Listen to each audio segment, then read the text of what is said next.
Thanks for joining into the SEN show on the SCHMOEDOWN Entertainment Network, produced in partnership with Skybound Entertainment. Ladies and gentlemen. Ladies and gentlemen.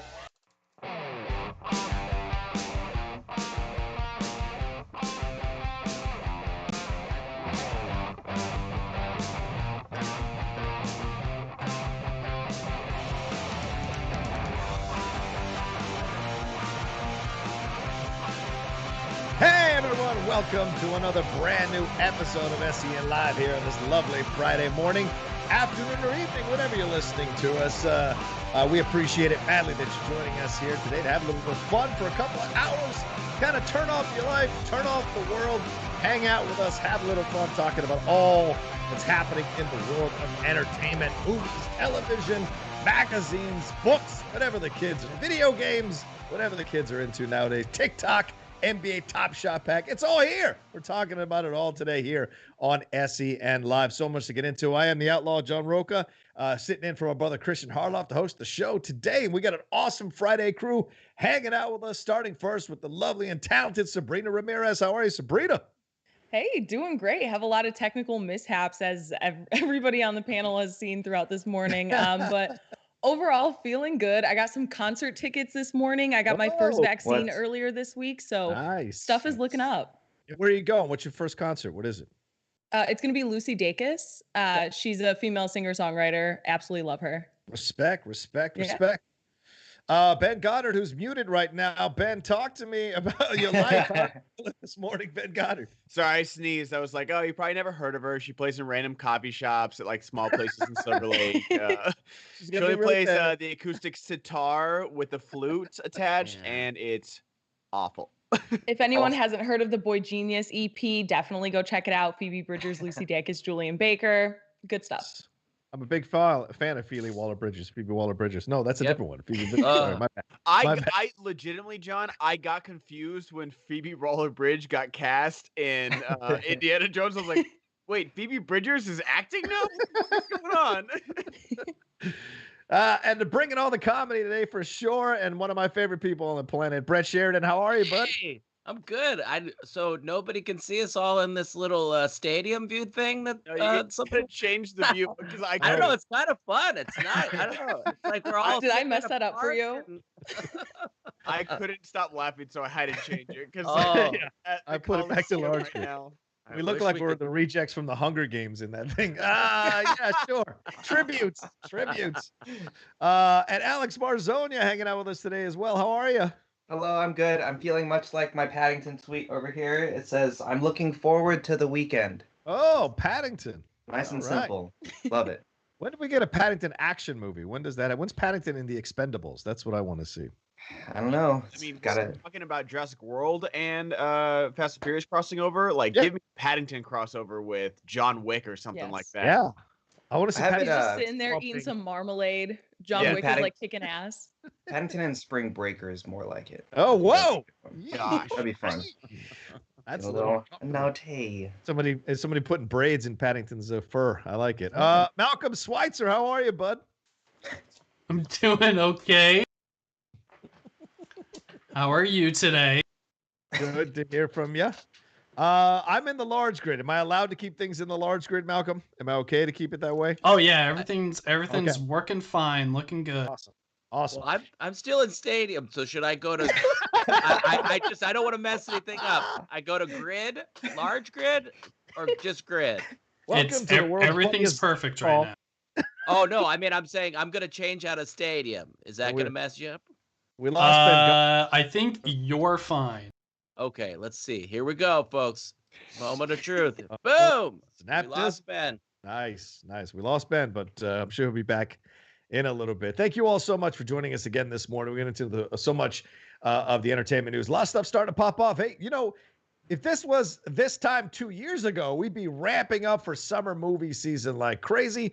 but at least the movies are coming. So much is happening. We've seen already some In the Heights movie reactions yesterday on Twitter, blown up all over Twitter. So yeah, Tribeca is coming for, right around the corner. So much is happening. We're going to get into all of it. But hey, you all know the Streamlabs Super Chat Schmobots. That's how we stay alive in this place. It's how we keep coming back every day to bring you quality entertainment to make you laugh and make you smile. So please send in your Schmobots, Super Chats, and Streamlabs, whatever you want to talk about, whatever you want to ask us about as we go through the topics or topics that you want to bring up and you want to hear our 2 cents on. We'll get into Falcon and Winter Soldier, non-spoiler, I'm sure. We'll get into all the other news going on here. As Ben mentioned, some Fast and Furious crossover news, possibly. All kinds of nuttiness going on. And I hope you all enjoyed the Inner Geekdom show that was on before us. That happened there. Christian Harloff joining Winston Marshall to talk about episode 5 spoiler review of Falcon and Winter Soldier. So after you're done with us, go watch that if you haven't watched it yet. And Alex, do we have a Schmoedown match today or tonight on Friday? Do we have anything going on today? Yeah, today we do have a match between Lon Harris versus Drew McWeeny in a singles match. Dropping at 2. Is that for patrons or for everybody? That's for everybody. Every single person on the planet will be able to access it. Wow! So make sure you guys all have the privilege of accessing it. So please watch it today at 2 p.m. on the Schmoedown Entertainment Network YouTube channel.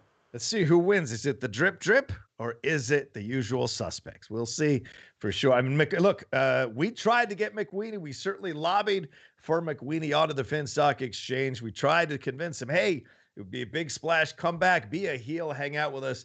And he decided to go with his diminutive former partner. So that is where he's going now. We'll see what happens in this match against Lon Harris. Hey, he's coming out of retirement. It's not always easy to do.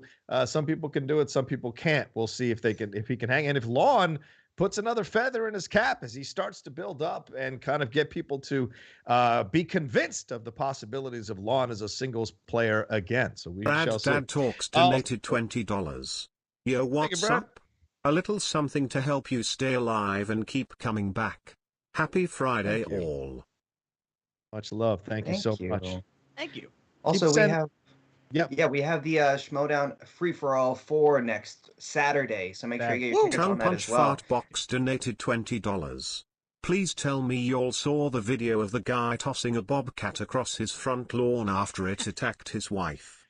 Holy unicorn, that was scary. Wow. Pull it up. There's a lot of... I got I tweeted it out. Let me see if I can Malcolm, am I able to share my screen or no? Are we okay on Skype? Can we share Skype? I think if Rocha shares his screen, then I can put it up. Here, John, I can just tag you in if you want. Let me find your if you tweeted it, Ben, I can find it in 2 seconds on your Twitter. I always have Twitter up. That's how I live my life now. Or do we want to maybe not fuck up the whole stream? I think it should work. We haven't done it before. I love the challenge, but I think it should work. Hey, you know what? Yeah, I'm just tagging everybody so you guys can watch it on your on your own screens or something. Life's about risks, man. Let's do it. Let's go. That's what I'm saying. Yeah, man. Let's see here. I got tagged in like 5 times. Oh, here we go. Here we go. All right, let's see if we can watch it. Now I can share the screen. Is that correct? Because if Ben was there, this would be a completely different situation. Okay. All right. Yeah, the bobcat would be dead. Yeah. Do I have to turn on the sound like you do with StreamYard, or does it do it automatically? All right. I think it's like a security cam footage. So I don't know if there is sound. Oh, there we go. Now? Are you seeing it now? There is. Okay. All right. Let's see. Let me make it big. That doesn't look like it's working. Not working. Are you seeing it? No? Is anyone seeing? Okay. I see. We have the screen. I just don't see the. Okay. Is it playing or no? It's playing right now. Yeah. Maybe it just does like staggering the screen because it's not. Oh yeah. Whoa! I see you're freaking out. Wow! Oh. Wow! Perfect. Holy crapola! Yeah, the stream is. Yeah. Well, hey, we learned something new. New. Whoa! Did the bobcat jump out of the carrier, or was the bobcat going for? Wow! What? Yeah. Did the bobcat jump out of the carrier, or was the bobcat going for their pet? That's what I want to know. I like how I'm the only one on screen right now, and I have like terrible allergies for some reason. All right, I'll stop the sharing now because I don't know what's happening. I don't even know how to stop sharing. Here we go. Great content. I don't know if anybody. All I see is Skype, unless somebody's talking, and then like just go. Oh, now Alex is back. Oh yeah, that was a bad idea. We'll look into that. Everybody send in $100 quick so we can forget. If you're an audio listener, you're in luck. Yeah. Yeah, that was a good little video, but what an idiot. You don't just throw a bobcat 4 or 5 feet. Like, that's a real bob. You got to hold it down, man. You got to get it trapped. You can't be, that thing's going to run and get what it wants. I respect the yeet, just like, he's like, overhead toss this thing. It's a power move. It's a cat. It's going to land on its feet. It's going to come right back. Yeah. Cat is literally in the title of what this thing is. So, yeah, you should know what the hell you're doing. Anyway, that's a good way to start the show. I love it. Keep sending in your Streamlabs, Super Chats, and Schmobots as we go along, ladies and gentlemen. Also, look for that bear in North Carolina that stood up, looks like a man standing outside of a forest. If you've seen that black bear, he's standing up like this. He's just chilling like this. And it's like, what? Is Robert De Niro a bear? It's kind of share your screen and show us. No, I'm not going to do that. Although it is a stagnant picture, maybe it might work. Anyway, all right. Alex, what do we got first to talk about here today? Yeah, so when you're about to reach the pinnacle of cinema that is about to be achieved and adored by the likes of Martin Scorsese and Jean-Luc Godard, maybe even Fellini and Fritz Lang, what other hallowed ground does the Fast saga have left to cover? Maybe crossing over with Universal's other big franchise, Jurassic World? And while doing early press for Fast 9, Michelle Rodriguez and Justin Lin both don't rule out the possibility in Rocha. This is all hypothetical. But would you want to see these two franchises mash up?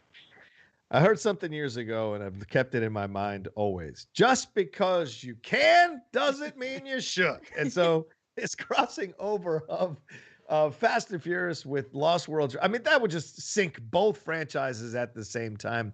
Absolutely ridiculous. This trailer was already madness. A fun trailer, but Dom died 7 times in the trailer, for God's sake. It was ridiculous.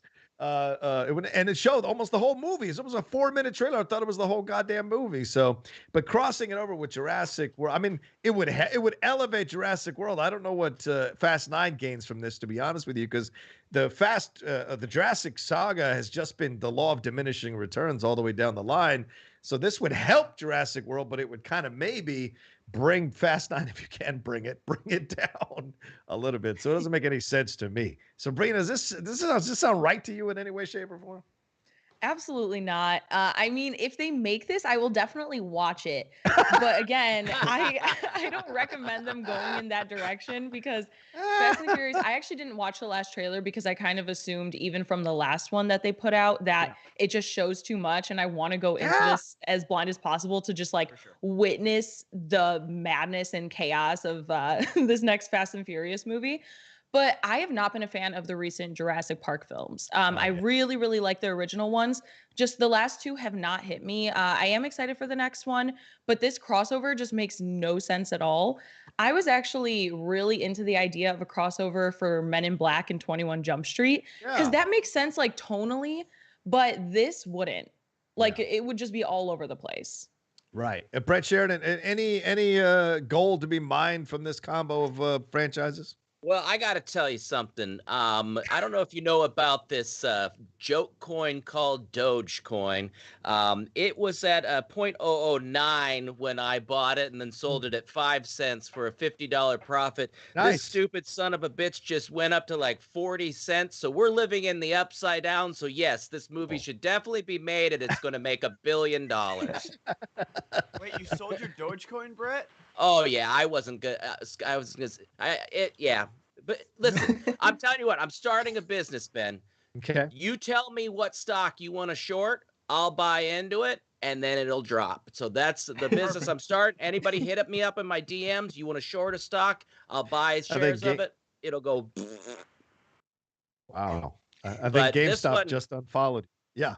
Oh yeah, I don't know what's going on, but yeah, that's all I've been paying attention to is the FOMO of no. But it'd be stupid fun, and I don't know. Would it hurt Fast and Furious? I don't think anything can hurt Fast and Furious at this point. Yeah. They keep bringing back and I mean, the whole opening with Tyrese Gibson lets you know how ridiculous. And now they're using magnets. Magnets! I believe it's man, we messing with magnets now. Yeah, that's right. You messing with magnets now? That's gonna be on his Oscar clip right there. Nominated. Man, we messing with magnets. And the nominees. What can we get out of this? Is this a possibility? I mean, both franchises are pretty out there for the stuff that they were recovering from the first film. I mean, it seems like a far cry from when Toretto had his sandwich shop to where he is now. Just like Jurassic Park, it's a far cry from VCRs, man. Yeah, man, it's a far cry from where Jurassic Park started as well. We're out here like letting the dinosaurs loose on the world now. Is there anything that can be mined from this? I don't know. Like, on one hand, like the rational side of my brain is like, no, stop. But on the other side, I want someone to screenshot the contract that says Vin Diesel can beat a T-Rex in a fight. Yeah. And they have to have the same amount of punches. Because those contracts exist between him and The Rock. It will exist between him and the Indominus Rex or Blue the Raptor or something like that. I want to see that contract. I don't even want to see the movie. I just want to see the contract where it's like, hey man, the T-Rex bites me, I gotta bite the T-Rex back. Like, we gotta go blow for blow over here, okay? It can't be he can't be winning these fights. Right. But no, I think Jurassic World could use Justin Lin or James Wan. Great point. I think they could use that because we were talking about this on Wednesday. It's like somehow they get away with this. They get away with magnets and going to space.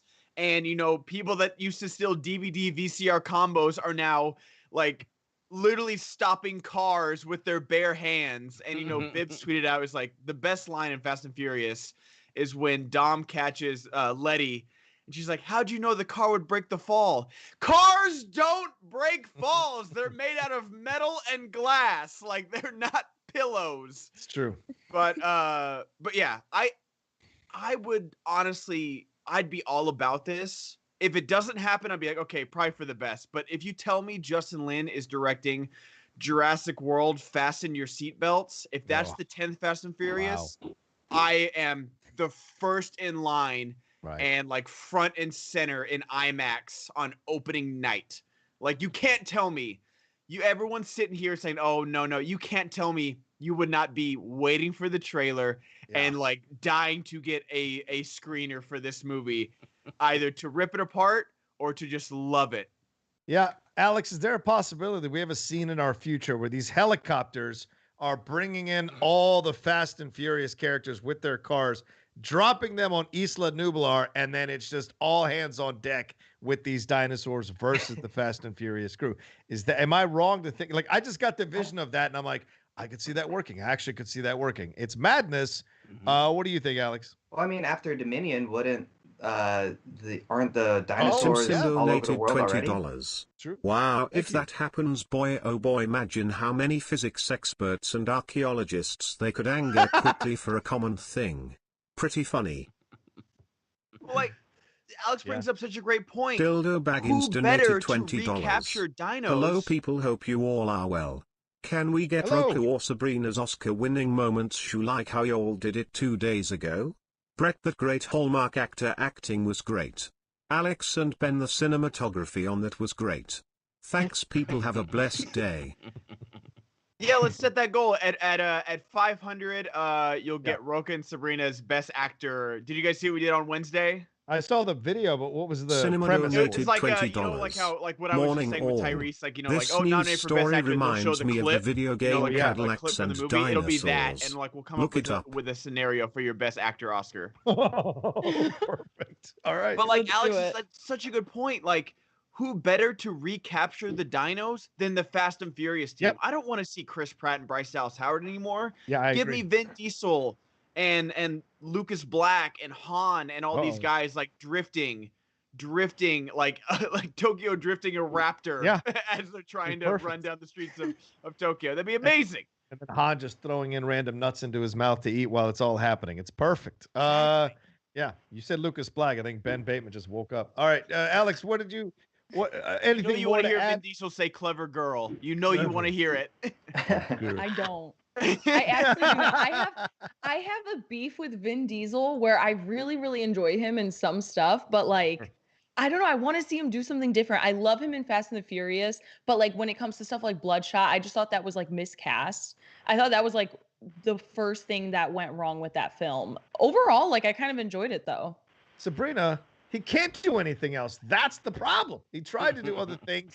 Pacifier, find me guilty. Pacifier was fire though. Oh, was it though? Oh. Yeah. Pacifier was fire. Well, I watched it when I was like 10, so Yeah. that's fire. Time to watch it. Perfect time to watch it. Not looking for character development and 10 years old, but like this. I'm like, oh, oh, the cinema, the cinematic value of this film. It changed the landscape of film as we know it. The Pacifier starring Vin Diesel. I sense his struggle and the arc through the movie to really discover himself through the kid's eyes. Yeah, no, I think we missed a Schmobot.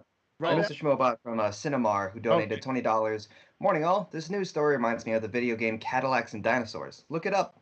Oh, really? Cadillacs and dinosaurs. I can just see Tyrese, right? He'd be like, "What? We got T-Rexes now? Megastauruses? We met. Oh, pterodactyls." Why not? And then, like, as they're leaving, like he'll have like the dino DNA in his pockets, like stealing it, and be like, "Pockets ain't empty, cuz." And then like then cut to black, and that's the cliffhanger for the sequel. I like Fasten your seatbelts. Oh, I do want to see this with my son. I think this would be something to like bro out on and get into at some point. Maybe might have to wait a few years until he can drink, but maybe we'll just because I only saw the first one the 100 times my brother watched it over and over on VHS. he would go to certain you got to watch this. You got to watch this one. And he would fast forward to certain spots of the films when we didn't have DVDs. Yeah. That's how into it he was. It's a slice, right? On the Schmoedown. Is Fast and Furious a slice on the Schmoedown? I think it is. I think it's just Transformers right now. I don't think Fast and Furious is yet, but it should be. I'd love for them to be an Inner Geekdom. I'd love to deep dive on those. I'm holding on the Transformer slice for the right person. I'm just holding on to it for the right person, for the right match. The way Rocha lit up, like that's the happiest I've seen anybody in so long. The second you mentioned the Transformer slice. But yeah, imagine just like drinking some like Coronas, watching the cars, the dinosaurs. That's like the number one like bro out thing. Like I would definitely watch it with my dad. Because he only has daughters, so he forces us to have these like bro out moments with him. So this would be that prime time for him. If I lived in LA, I'd go hang out with your dad. We develop a relationship as friends, I think. I think my sister mentioned it because she watched the show a few times. She's like, John and Dad would be friends, and I was like, well, is it just because they're both like Latino? Like, come on. I said, tell me more about raising daughters, man. It must have been tough. But is Sabrina's dad old enough to drink yet, or? I think we figured out he is younger than us, John. I think. Yeah. Yes. I imagine so. Is he a fan of Brandon, or does he go, "Why didn't you find a nice Latino boy?" Loves Brandon. Oh, that's like good. He loves Brandon. Yeah, he had him like they were like putting up Christmas decorations, doing all this other stuff. He asked him if he could teach me how to drive. He was like, Brandon, in all seriousness, please, like, I just want to ask one favor. Can you teach Sabrina how to drive? That's awesome. That's awesome. No wonder Brandon's hair has been all frazzled for the last few months. He's just like scared as I'm like behind the wheel. He's like, oh. The physics. All right. Anyway, anything more to add to this? Well, I think Transformers Fast and Furious makes way more sense. I don't think it's not the same studio, is it? Because I think it's two different studios. But I think that crossover would be awesome. Wait, are they different studios? Because they're both at Universal, aren't they? Are they Paramount, I believe. Oh, okay. Gotcha. But we did have Transformers the ride at Universal, and we do have the Jurassic Park Universal Studios. So maybe that is a crossover. Yeah. But I'd like to see Transformers and Mission Impossible. No. That's both Paramount. No, but I think like a legit one would be like Pacific Rim or Transformers like with the Monsters universe. I think that'd be cool. Okay, I dig it. Like Godzilla going up against Optimus Prime or one of the Jaegers. Go. That's not a bad idea. Yeah. Gypsy Express. Is that the name of the Jaeger? Gypsy Express. Is that right? Gypsy Danger. Gypsy Danger. That's right. Challenge. No benefit of the doubt there. Nope. God, I've been studying those fucking movies. Anyway, all right. Where are we going up to next, Alex? Also, real quick, those are Dale Fast Paradise and Jurassic donated Park. $20. Would love Thank to you, Dale. see a crossover between the Fast universe and the Cars franchise. Yes. Ka-chow, baby. Let's go. Ka-chow. There'd be one person seeing that on opening night, and that would be Ben. Other than that, I don't think anybody wants to see that. So, like, I want like a Noah Baumbach Cars movie where we Oh just my dive God. into the psyche and the history of the Cars universe. Because if you think about it for more than 5 minutes, you're just going down this rabbit hole of like, do cars age? Are they in a class system? Like, does a fire truck like have to be a fire truck in its life? Does he have like no job options? Like, it's the most wild thing. It's Find like out. 6 small cars right out of college. They're all wondering what directions to go with their Yes, life. They're dealing with yes. broken hearts, broken Yeah. families. It would be beautiful. It Found really out that Doc had a secret first wife, and it was a terrible situation. You think like that's Adam some- Driver. Every day I wake up and I wish I wasn't a fire truck. Oh my God, Cars. Fast and Furious. What are they doing to the cars? Wow. No, you don't do that. Later. Wow. You can't land. I want to invent Mater. Come on. What is just there's too many tires. I cannot have so many tires for everybody. They're breaking the tires all of the time. I'm running out of stock. Oh my God, that would be funny. That would be funny. Anyway, all right. That's great. I was saying, these are the 2 franchises that Oh, Fast John, 9, Fast Saga, and the Holy other. fuck. Get there. Get Jurassic- there. For the love of God. Yo, I feel that. All right, the Fast Saga and Jurassic Park. Those are the franchises that I would have gotten rid of. 2 of the 3 franchises, in addition to Avatar. You know, did you see that? Yeah. We talked about it a bit yesterday. Those franchises that you get rid of. Because the fact What that were the Avatar choices? was on there, I felt like that gave everybody a free one. Yeah. Gave everybody just like, okay, there's one. What are the other 2 that actually matter here? Avatar's first dibs. Avatar's like buy-in. Yeah. I'm not even gonna lie. Like, I would get rid of most of those easily. Like, if somebody was just like, you never could watch a Lord of the Rings movie again, I'd be like, okay. Like, it doesn't take anything out of my life. Well said. I agree with you 1,000%. I can watch 4 people run around with jewelry for 9 hours downtown in LA. So it means nothing to me. Yeah, Lord of the Rings gone, Avatar gone, definitely Jurassic Park and all those things gone. But I'd also get rid of Predator and Terminator and like a lot of those series I would get rid of. Okay. They weren't on the list because they can't seem to get it right. And I love I love Dark Fate, but people did not enjoy that movie. And so if you're not going to enjoy that movie, you don't deserve anything else that's coming from the Terminator franchise. Because so it's just frustrating overall. It doesn't work. It's not what people want anymore. Predator, definitely. But that first movie is stellar. Everything else since. So I those think ones. I gotta go Avatar, Harry Potter, Ooh. and What? the movies. If I just have the books, I'm good, man. That's if I just right. have the You've- books, I I'm got you. good. I got you. That I makes sense. forgot you're and- more in the books. Yeah. I don't know. I'd say Back to the Future, just because one, I don't see them making anything new. I know the first one's a classic, but I'd rather have Jurassic Park and all the terrible sequels because just like my favorite movie of all time, rather than like the first Back to the Future. That's kind of like what I'm going back and forth with. Fast and Furious would probably be next, and then maybe Bond. Oof. Yeah, I feel like I'm not attached to a lot of these where if somebody offered me like a small, if they were like, here's $500, never watch Fast and Furious, I'd be like, all right. Like, it's not, Yeah. for me, I'm like, I want to see Baumbach's like next film that he's doing with Adam Driver and Greta Gerwig, things like that. Speaking of Baumbach. So if I had Don't to break like, your arm jerking yourself off, Sabrina. Jesus Christ. if I had to hey, I'm a cinephile, as I said. The first movie I ever reviewed was The Pacifier. I don't know about all these Transformers movies, but when will they transform the ArcLight back into the classic cinema home that it once was?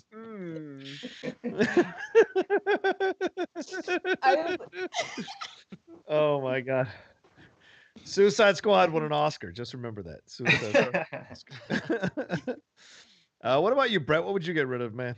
I see now I'm flipping on all these things because when Sabrina said, well, I don't have to watch these again. Like, I love the Lord of the Rings, but I feel like I got out of those what I got out of them. It's not like a rewatchable thing.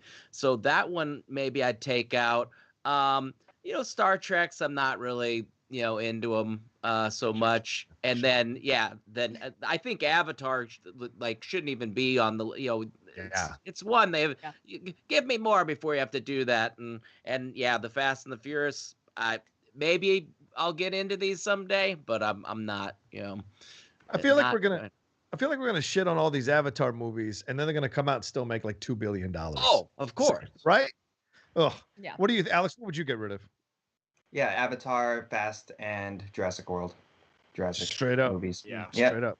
Is there one like dark horse that people might be surprised that you would consider?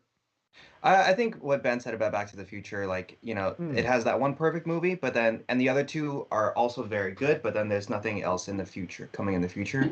Okay. So I can't really. I'm okay with getting rid of those and not having that future. Okay. All right.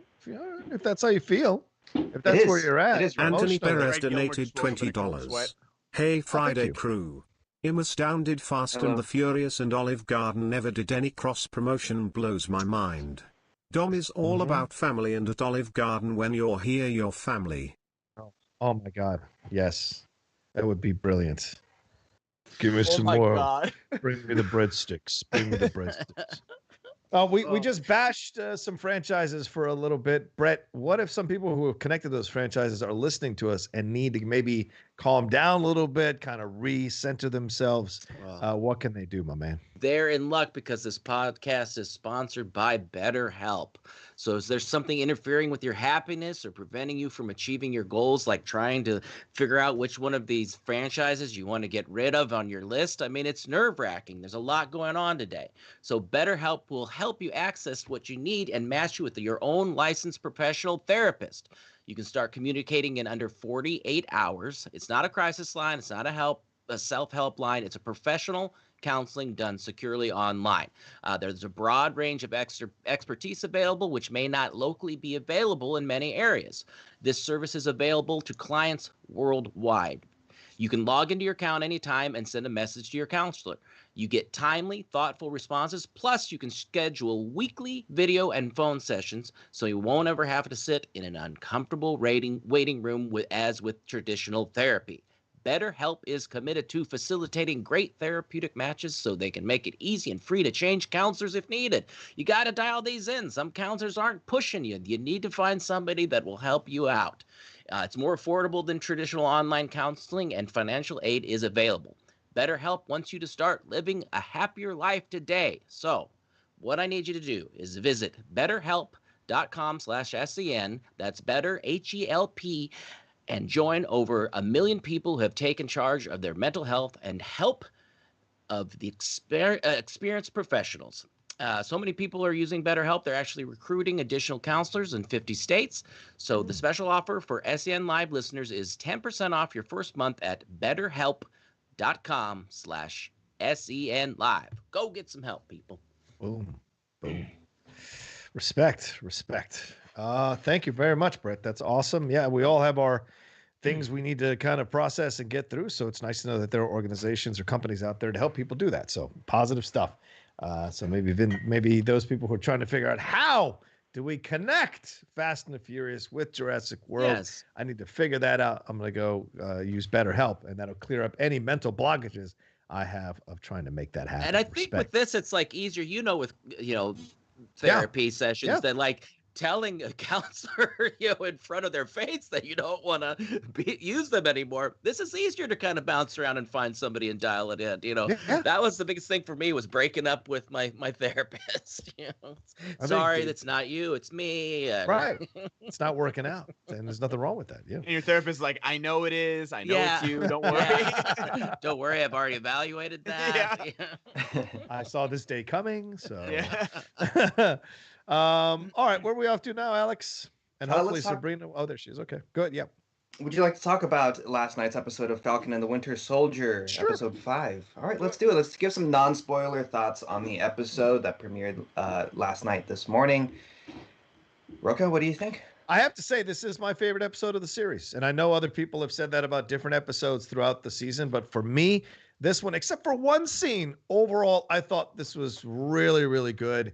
It validated some of the anger I had about the last episode. I don't want to state what they showed because I don't want to spoil anything. But there was a little more that they could have played with this season. So to not have it be something they put into the series, I still think it's a bit of a ding. But overall, this episode was fantastic. Love the chemistry between Anthony Mack and Sebastian Stan, even more so in this episode. Love the different places they went. And this was the longest episode of the season, I think, so far, 58 minutes. So a lot was covered. And even more so when I was done, I'm like, this is essentially a long movie. After you finish this episode, there is no way that you don't sense that this is a long movie. There's no need to wait for the next episode. It should have just immediately followed right afterwards. So you see it very, very clearly. Really enjoyed the acting in this. Really enjoyed all the different story decisions they made and the story beats they had in this episode, except for that one scene. So overall, really, really enjoyed it. Sabrina, thoughts? Yeah, it's pretty crazy, like the fact that we only have one more episode going forward. I just want to see more from these characters because I was not the biggest fan of Bucky or Winter Soldier in general. Like, I just wasn't attached to him yet. I enjoyed a lot of what we saw from him in the MCU, but Sam is somebody I have loved since the beginning, since the moment we were introduced to him, and I wanted to see him fleshed out even further. And the fact that we got this, like, I think this really is something special, and how it deals with real life issues, taking this into a superhero's life and what they experience, because even it shows, like, it doesn't matter what status you are or anything like that, you can still have the same, like, American experiences that other people do. It's just really powerful, just like heartbreaking. There's so much to look forward to with this show, and I'm excited for this next episode. Yep, agreed. Goddard, you and Alex, I'm sure you did your Whisper review. What's your overall feeling as you walk away from this episode? I think this is probably my favorite one as well. And like, there's just so many great lessons on perspective where, you have someone that's getting punished for certain things, and you're like, oh, like I kind of feel bad about that, but like, this is what they deserve. And then you get a whole different perspective about different punishment for not doing anything wrong. And you're like, oh, okay, that's like actual punishment. I get it. And so there's so many moments and the conversations that are had between characters and like the apologies that are made in this show. Like, this show keeps getting, and you're right, it is just a big movie. Like this like WandaVision's very episodic with, the cliffhangers, and it was great. It worked for that show. This one works like this, where there's not like, this big cliffhanger, but you still can't wait for next week. Like, I can't wait for the fact that it's already the finale. Like, I wish we were getting donated more. $40. I just want to acknowledge how smart it was of Marvel to do these TV shows. It allows us to fall in love with the characters, and it will bring so much more to the cinematic universe when the movies continue without Tony and Steve. Yes, like we really did need this show if, like, Bucky and Sam are going to be, if Sam was going to be Captain America at the end of Endgame, like, we needed this show because I feel like, if he showed up in the next Avengers film, like just in a suit, we'd be like, okay, you're not Steve. But now, like, with everything that's gone on, like, I can't, depending on how the show ends, I don't know how the show is going to end, but now I'm like, he really could be Captain America, man. Like, he's just good. Yep. And that's what this show is for. And like, and even with Bucky, like, I liked Bucky's storyline of, the tortured soldier that is like never allowed to stop fighting. And I like them fleshing out his character too. Yep. And I like what they're doing with John Walker as well. Like, I like all these different perspectives and the stuff they did with Zemo. Like, everything is just flowing so well in this show. I'm not worried about them landing the plane, but there's so many avenues they could take. I'm very curious to see, like, how they end this. And if we just get this one, big movie, 6 episodes, that's great. But I'd love to see a season 2. Yeah. Like I'd love to see a season 2 for sure. Maybe down the road for sure, because you imagine where they're leading to, which you find out by the end of the episode. We had kind of speculated this is where it was going, starting from episode 3 on, which is great. But I still feel like, why introduce ancillary characters if you're not going to do anything with them? This is the frustrating part of the show for me, and it still holds me back from fully 100% embracing it, but my arms are almost 95% around it for sure. Alex, what do you think about this this episode? Well, you cuddled when we cuddled the other day. That was when you had arms 100% around. I really liked the episode. It's pretty weighty and heavy. Yes. It's kind of like a calm before the storm, because we know next, like I bet it's gonna be at least like 70 minutes or something, because Wow. they have a lot of threads to wrap up, and a lot of things. And if they're not getting a season 2, I hope maybe this episode will be even longer. But who knows? I really love the episode. I mean, yeah, just crazy that there's only one left. Yeah. The season 2 could honestly be like a film. Like, it doesn't even have to be a series. Like, the season 2 could just be an extra movie going forward somewhere kind of in the mix. And then I think some of the stuff that they introduced that's just to this season, that could be fleshed out more in a further film. I don't know, because I do want to see a film with these characters like added to the MCU, because I just wonder how many casual fans are watching the shows as well as the movies. So I don't want their stories to get lost in the shuffle as well. I want like a big blockbuster film with like Sam as the head. I think that's where we're headed, Sabrina, to be honest with you, which is why I think a season 2 won't be immediately afterwards. If there is one, it'll be a little bit later, because I think that's where we're headed. I think absolutely what this series has done is kind of pull us back a little bit, let us spend time with these people, and then boom, jettison them off into a movie. And so that excites me on so many levels, because I've really fallen in love with Anthony Mackie as Falcon. So it's good. just this is a coming out party for Anthony Mackie. You know, he's been, of course, doing great work in smaller films, and of course as Falcon, but always kind of one of the ensemble characters, still a prominent character, one of the ensemble characters in the MCU.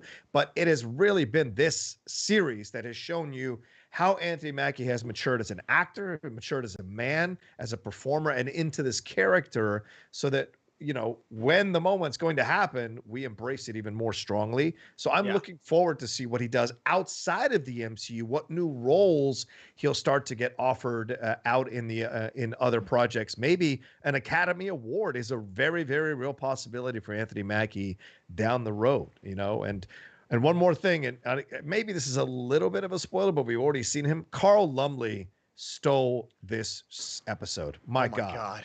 What a scene, ladies and gentlemen. If you've been waiting to see him again, this episode will satisfy you on so many levels. And if I can speak just a little bit boldly, if you're a person who is Black or African American, the scene really speaks volumes about the generational divide and experience in this country. So really, really powerful stuff throughout this episode for sure. But also a lot of fun in the episode too. So it's weighty, but also a lot of fun. That opening? Brett, did you? Yeah, that opening. Brett, did you? Oh yeah, that opening. Did you? So you haven't caught up yet, right, Brett? I'm okay. holding out. I'm holding out, and I'll be the binge report on this one. I definitely think this is, even from like episode 3, John, you convinced me to hold out on this one. So I'm like, okay, I'll take this all in. I do find it, I find that everyone's excitement and about this one is far less than when Mandalorian was out and when WandaVision. I feel like this one's kind of teetering, like people are excited, but then like you're finding like, well, I didn't like this, so I'm not as excited as I was the more I hear about it. But I definitely think we'll crank it out in one or 2 days. It's definitely different. Like Mandalorian is also very episodic, where like, hey, I need this. Well, Mando, I need you to do this for me. Okay, credits. I need this. I need you to do this for me, Mando. Okay, credits. Like, but they have like different settings and the different directors. This definitely is like one long story about these two guys like trying to solve this case and trying to do this thing. So it's definitely probably the most binge-worthy show, I guess. Yes. And the only reason I'd still want a TV show is because I don't want the pressure of like the box office and the budget and stuff like that. When it goes like straight to Disney Plus, like okay, this will like, especially the week to week, every Friday this is trending hard on Twitter, and that's why I think it's better than the Netflix. Where like Stranger Things, the new season of Stranger Things will trend for that weekend, and then it'll be done. Like everyone will binge it. Who's gonna binge it, and then it'll trend for a while, and then we'll talk about it on Monday morning. And that'll be it, honestly. And then we'll get news like of if it's canceled or if we get the next season. But every Friday we're talking about this, either spoiler or non-spoiler or both. And we do that with Mando. We did it with WandaVision. I don't know if we're gonna do that with Bad Batch, but we're gonna do it for most MCU shows and probably all the live action Star Wars shows at least. Yep. Do you think, Ben? Do you think that like Stranger Things would be better in a episode by episode wait? Because sometimes I'm a little, I just bang it out. I'm like, well, that was fun, and I wish maybe 13 donated $20. No spoiler, but I remember my fiance had purchased me some American flag trucks a few years back because I've always wanted some. They sit in my closet because I'm too embarrassed to wear them. As a Latino, I hope to feel good about wearing them one day. I respect that. Absolutely respect that. Trunks, not trucks. Trunks. Yeah. Okay. No, he put his trucks away. I'm like, multiple. His wife got him some toy trucks. He was like, I can't play with these. Are they Rocky trunks? If those are Rocky trunks, you better wear them out and about proudly, son. Those are respected around the world. I like those trunks. I don't know, Brett, because I think they make those shows to be binged now. Yeah. They make those to be like, hey, one sitting, like, we're gonna follow this pair of kids. Like, we're gonna follow the Scoop Troop, for this episode, and you're not gonna know what Finn Wolfhard and them are doing. And so, but that'll be, episode 5. You got to watch episode 4 to get to episode 5. So it's hard to say if it would be better, but I know the Netflix audience like won't allow that. Cause I remember like Netflix teased that like, hey, we might go to weekly or bi-weekly or whatever. And everyone's like, no, we want it now. It was like a Black Friday sale. People were just going Also, Disney Plus and Netflix is just so completely different because Disney Plus does have like a limited catalog. Netflix is dropping stuff 24/7. Like they're dropping an entire season of a show the next week, another season of a show. Yeah. If they did go week to week, it's like they would have to drop them all on like different days and it would just be so disorganized and disjointed. Versus like Disney Plus is like really killing it with this because the second this is over, on to the next one, on to the next series, week to week. And they're constantly in the conversation every single Friday, no matter what show it is. Yeah, it's a good point. Yeah, they essentially are owning Fridays like they're releasing a new movie every Friday. That's a great point. Bad Batch right afterwards, Loki's right after Bad Batch, and then we go into whatever they're going to announce next. Black Widow's out there too. Like, like they've got like July, everything planned out. Yeah. What if also? And then we've got that, what was that, Big Shot one they dropped today. The one with John Stamos. That's the new one that they're dropping as well. That's out there for people. Duck Show. The Mighty Duck Show, which a lot of people seem to be enjoying. So I may actually take a chance on that one. I might actually watch that one for sure. But yeah, they're doing it all back to back. It's smart overall for them to do that. But I think what Netflix depends on, and you bring up an excellent point, Ben, like they shoot it that way and they drop it that way. But I also think they depend on people after they watch the whole season, going back and watching the episodes one by one and savoring them all over again. I think they factor that into their plan. But Sabrina, you're right. I mean, every time I go to Netflix, it's like, hey, here's a new series, Lupin for a whole season. Shit. Great British. What's it? The one I'm starting to watch now, the serial killer one about the dude in the 70s in Asia. And you're like, what the hell's this? And you jump into that. So it's so interesting how they do it. And it really forces you to kind of catch up on all these series. And you can't catch everything. You can't catch everything. No. It's like a supermarket sweep. You can only grab so much when you're watching Netflix before the time is done. Yeah. All right. So that's our overall thoughts. What did you guys think? Oh, Malcolm, did you get a chance to watch this, or are you still binge? Are you going to binge this one like Brett? I'm going to binge it. I'm actually still smack dab in the middle of my MCU rewatch / catch up. I keep falling asleep during Thor 2, but I will get there eventually. How dare you? How dare you, sir? Once I get over this hump that is Thor 2 and Avengers 2, I'm going to take back off, baby. The villain from Gone in 60 Seconds deserves your respect, Malcolm.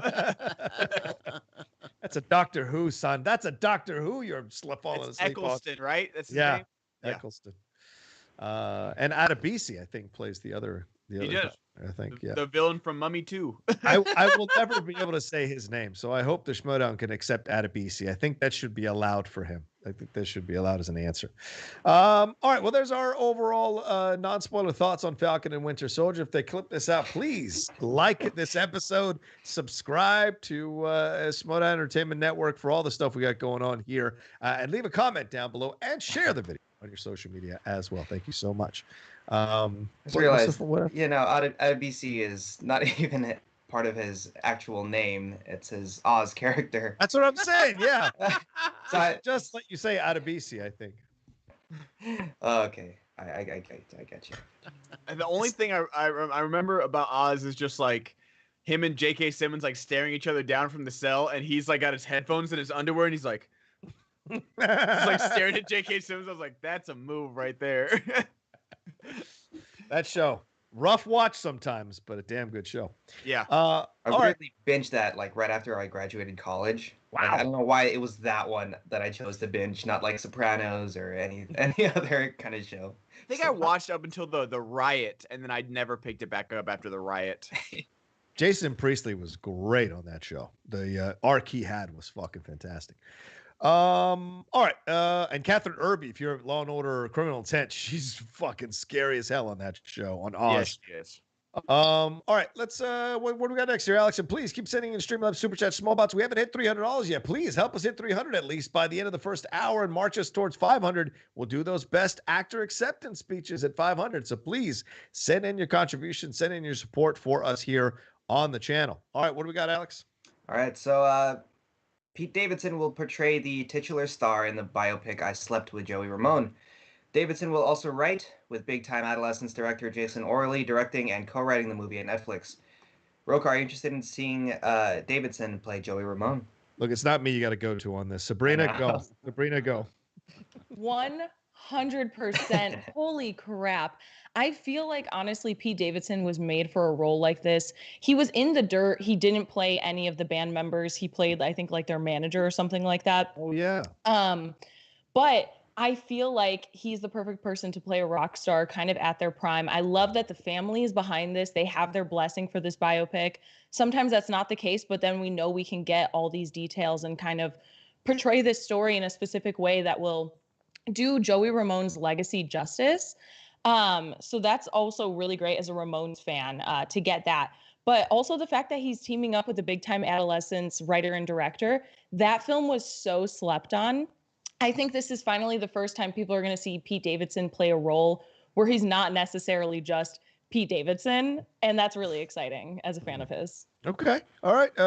Any thoughts here? Brett, you're a Ramones fan. Any thoughts on this idea of Pete Davidson stepping in to play one of the Ramones, to play Joey Ramone? Yeah, I'm with Sabrina. I mean, just the lankiness and look of Davidson is perfect for this. So and I just saw King of Staten Island, so I really enjoyed that. So I'm like, yeah, I'm on the Davidson bandwagon now, and I would be definitely be interested in seeing a Ramones. They've all passed away, right? The whole band. Yeah, I think so. Are they all dead? I believe in the article it said that they are all passed away. Wow. Okay. Yeah. Joey passed in 2001. Yeah, that's wild. I mean, yeah, and I don't think they were that old. That's I'm looking up. Oh, all born in like 1951, 48. Yeah. Wow. Oh, wow. So not to bring the mood down, but thanks for that. Brett, Ben, what did you think? Ben, do you like this idea? The furthering of the resume of Pete Davidson overall. I mean, I'll be honest with you. I thought he was going to be one of the least successful guys coming out of there. You know, his problems off screen, he was rarely on the show with any real part, but over the last few years kind of grown as a human being, as an actor, as a performer, and you're seeing him kind of embrace these roles. Does this excite you to see him stepping into this one? It doesn't like necessarily excite me, but I am curious to see him not be Pete Davidson and get lauded for it. Like Big Time Adolescence and King of Staten Island aren't like necessarily bad movies, but he's just himself in the movie. Like, but why is that a bad thing? Kingle McCurring Like we have like donated Michael Cera or Aubrey $50. Plaza. I need some more SEN Oscar moments. And people don't freak out about them. Let's go. What are the betting odds for a triple threat match of Paddington versus Ted versus Chucky? I still want a Transformers/G.I. Joe movie crossover, but let's get a good G.I. Joe movie first. Yeah. That was from Hingle McCringleberry. Thank you very much for donating $50. Let's get a good Transformers or a good G.I. Joe movie before they cross over. How dare you? Shut your damn mouth. Go ahead with the Just donated $40. Like, I'm fine with... Oh, thank you. Thank you, Jessica. Oh, yeah, Snake Eyes with Henry Burgess. I forgot about that. Yeah, when's it coming out, Rocha? Well, we got breaking news. It's been moved up to January or June sometime. July 23. I have that lodged in my brain. July 23. There it is. Sorry, Ben. Go ahead. Finish. No. Like, I mean, I'm sure he's a good actor. He's great on SNL. I just like I'm not like excited about it, but I'm curious. Like, okay, can you actually act? Because like he's good in the movies, but it's just like, okay, you're just yourself. That's fine. Sabrina's about to fucking turn on fire. Yeah, wow. She's like, I'm gonna be a bobcat. Sorry, like King of Staten Island was the most Judd Apatow movie ever. It's like, oh, lazy guy can't get his life together. He does one thing and everything's gonna turn out okay now. Like, well, I mean, his dad died in 9/11, dude. I mean, that's kind of messes you up emotionally. I'm not saying it doesn't at all, but like it just like the fact that he literally just like says, well, I'm gonna try now. And that's like the end of the film. I was like, wanted a little bit more from it, I guess. Yeah, it doesn't have to be like perfect or anything, but I was just like, okay. It was like a strange, sudden ending. It's the start. That's the whole point. We don't want like it's kind of ambiguous. It's the start of his transition into kind of a different lifestyle because obviously he had been through so much, and this film is kind of like what his life would be like if he hadn't discovered comedy. But luckily for him, he has, and he's been so successful. And even when he's doing a lot of the skits, I know he doesn't do a lot of live ones because like that's not really his thing. Like he would always do stand up, and then they kind of put him on the show. But obviously he does a lot of like the musical stuff and like the pre-tape stuff, and I really like it. Mm-hmm. Yeah, the fact that he's a standout. Yeah. I don't think this one did end up because he said like, I'm going to try, but he said it's going to be hard. That line hit me harder than some of these because he's saying basically I'm probably going to fail more, to me that hit me more than any of like, oh, everything's better. I'm going to try now, Mom. I'm going to do my best. He was basically saying like he's going to try, but he's got fuck up ingrained in him and it might happen again. So that for me, that's maybe gave me this one a step above of some other of these like, oh, everything's going to be okay kind of films. A more ambiguous approach for sure. Yeah. What about you, Alex? Do you like this furthering of Pete Davidson's career, stepping into a biopic? There's a lot of expectations. People fucking love the Ramones who love the Ramones. Oh yeah. Love them. And so stepping in to play him is a lot because Joey was a distinct Ramone. Of all the Ramones, Joey is the one that people kind of focus on the most. What do you think? Well, I've never actually... I don't know many of the Ramones songs. Get the fuck out of here. Yeah, go ahead. No, but I am interested in seeing Pete Davidson play him because I think it'll also open up a lot of the younger generation to the Ramones music. So there's that positive side coming out of it too. And with... I think Danny Boyle's doing a Sex Pistols series. Like we're getting a lot of punk, 60s, 70s punk adaptations in TV and movies. So it'll be pretty cool to see that scene come back. Yeah, agreed. I'm curious to see like how they do. Like, is it going to be a Bohemian Rhapsody where it's like they made this hit, they did drugs. They made this hit, they did where they mix things up. And so that's the thing also is like I'm always skeptical about musical biopics because it's like they have like a real set formula to them. Right. So I'm always curious to see like how they do that. But yeah, like especially, like it was funny. My freshman college teacher made us fill out like a quiz of like fun facts. And it was like, can you name 3 Ramones songs? And he took it and he was looking at it. He's like, okay, no one checked the box of naming 3 Ramone songs, so I don't want to see anybody in here with a Ramone shirt. Like, so I was like, I like this guy. I like this guy a lot. That's a fair point. I appreciate that madly. Absolutely. Let's see here. Yeah, I mean, and just to get a little background, the Ramones were actually named, influenced by Paul McCartney. So for all their punk and they were influenced by a very mainstream pop star because Paul McCartney used to check in under the pseudonym Paul Ramone into hotels. So that was how this all came about. They weren't all related to each other. It wasn't a fan. This isn't the fucking Partridge Family. So they kind of had, which actually wasn't a real. So maybe it is. Yeah. I mean, this isn't like the Monkees. No, wait. Not like the Beach Boys, you know. Or the Brady Bunch. Oh, wait. All right. Anyway, so we'll see. But yeah, looking forward to it. I appreciate what Pete's doing. I mean, I respect the fact that he's kind of pushing out. A lot of SNL people don't succeed, but it's in the past. But it seems that the pipeline is a little bit better now from transitioning from SNL into feature films or TV series. Adie Bryant with the show she has on Hulu, it's just about to debut its last season, that 3rd season. It's incredible. So everyone's got their kind of avenue here in the past, and hopefully Chris Redd will stop getting overlooked or phased out of stuff because Chris Redd's a goddamn great talent. He was so good in Popstar Never Stop, Never Stopping, and nobody talks about him in that either. He's constantly overlooked. Yeah.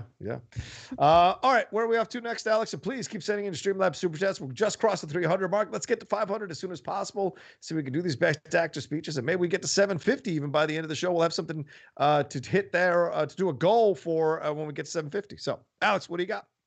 Well, I think we can get to Streamlabs, but I think Brett has got something for us right now.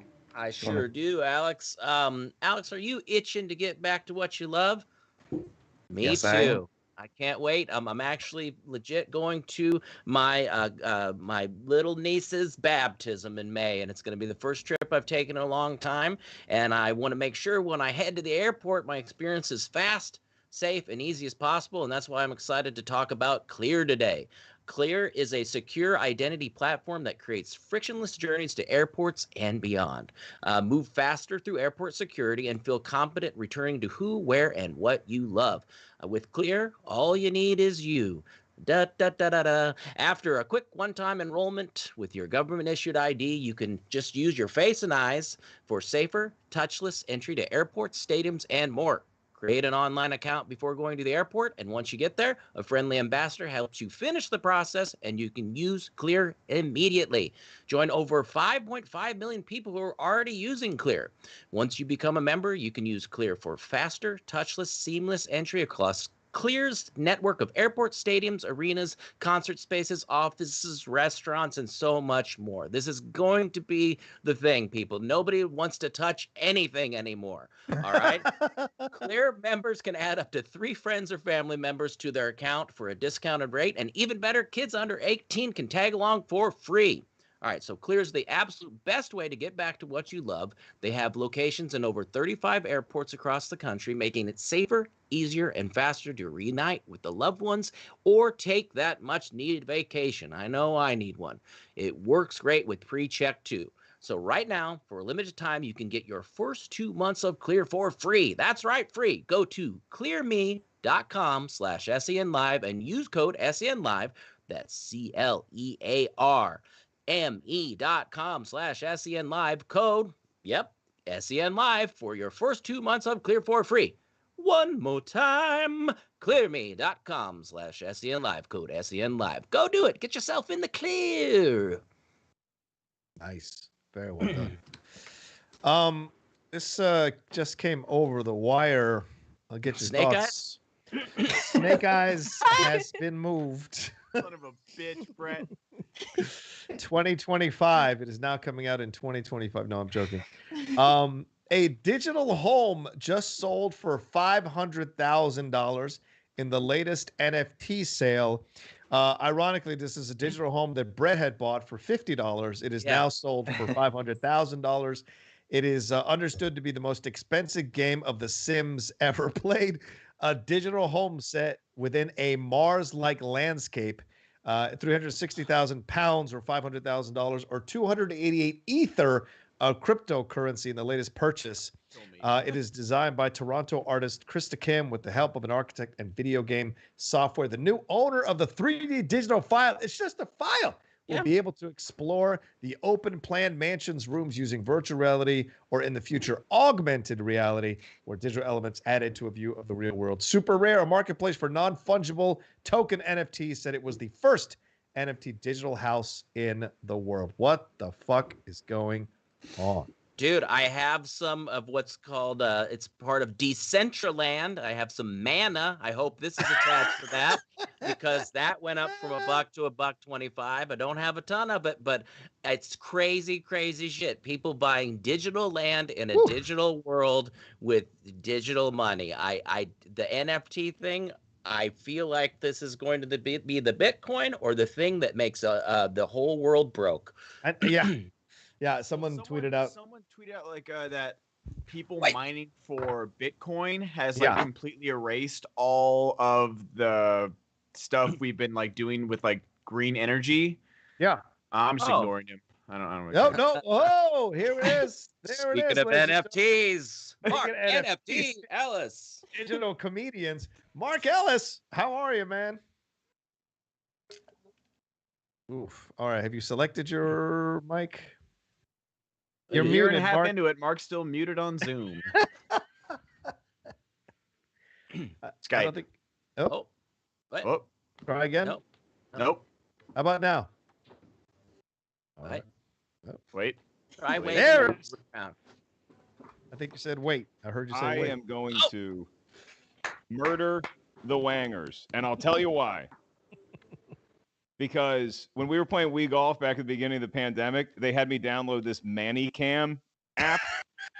And every application I open, I've tried to delete this godforsaken virus from my computer. Every app I open, that's its default, is ManyCam's camera and ManyCam's microphone, and it never works. And so my apologies. Hello, everyone. Welcome. It is good to see my friends. You too, brother, man. Hi, Ellis.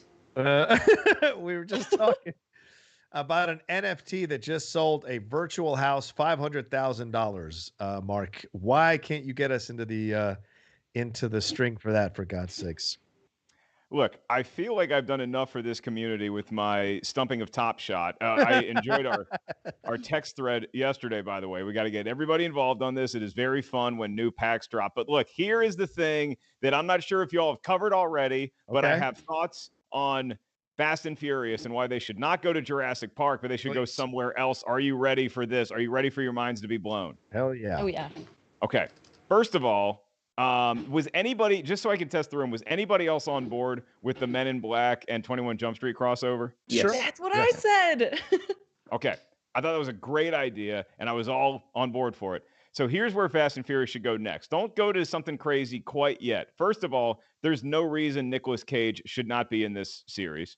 Oh, my God. If he's reprising his role from Gone in 60 Seconds, bring him and Angelina Jolie in. Oh, my God.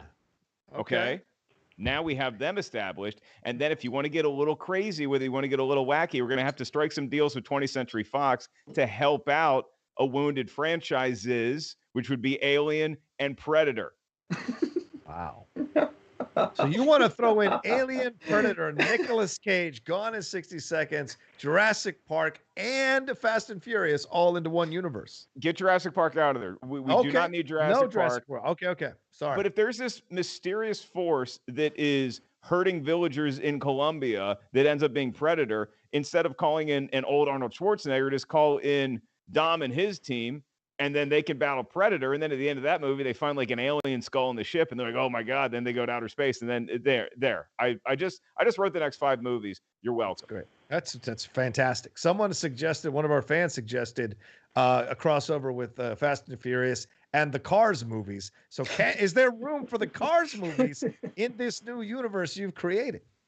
As long as Vin Diesel gets punched by Larry the Cable Guy more than Vin punches him, I'm cool with that.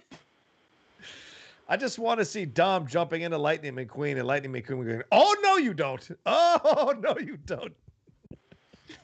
You're not winging me off a cliff." I love it. Well, Mark, you're here. You've got some shows coming up. You're finally back out on the road doing your thing after doing it virtually for a bit. What's your next stop? What are you here to promote, my friend? I'm here because I'm contractually obligated to be. I think I've said what I needed to say. Where are you going to be May 7th through the 9th? I am going to be crashing on John Roca's couch by day, and then I'm going to be doing stand-up at night at the La Jolla Comedy Store. Friday, Saturday, and Sunday shows. Tickets go on sale next week, and I'm just very, very excited to be back out in the world of stand-up. I did some outdoor shows last weekend with my good friend Eliza. We had a blast, and that was the thing I needed to just feel like I'm back and the rust is off, and now let's go kick some ass down San Diego way. Yep, I think we are going to venture out of the house and go see you, man. So we're going to get some tickets next week. So we'll have some fun. We've both had our first shots. I think she will have had her second shot by the time your show shows up. I will be 5 days away from the second shot. So we'll venture out and take a chance. I know where this is going. How much time do you want to do? No way. No way. I mean, unless you've got time, but we can talk about that. Just bring that Cars Fast Furious crossover energy with you, John. That's easily 10 minutes worth of material right there. Impossible to follow. I apologize, Mark. It's impossible to follow. No, yeah. Roca's gonna have to go after me. I don't want to dig myself out of that hole. That's true. That's a fair point. Anyway, yeah. So let's jump into our next thing. We got Streamlabs. Alex, you got stuff we can talk about? We do. We have Streamlabs, including from yesterday that we didn't get to. So let's get to those. Justin Square says, "Hey, so has anyone heard from Jeremiah? It's been quite a while, and I hope all is well in his world." No. Anyways, which would you rather want if you lived in the MCU? To be blipped away for 5 years or to be one of the people left behind? Happy almost now Friday. Blipped away. Yeah? For many reasons. I don't want to deal with the aftermath of what they experienced. I'm also going to continue to be younger than everybody I interact with because I don't age in that 5 years. That's true. So yeah. So I want to be blipped away. Mark Ellis, blipped away or stay? I'm just so tempted to stay here. First of all, I have no one that I really love that much or that loves me. So I think I'll be okay with half the world leaving. And then also, I'm just thinking about traffic. And I'm just so pumped to get out on the open roads, have full airplanes. Traveling is going to be a dream for those 5 years. Then when you all come back, when the Sabrinas of the world come back, it's going to be a tough reacclimation process. But I think I'm staying. I'm sticking around.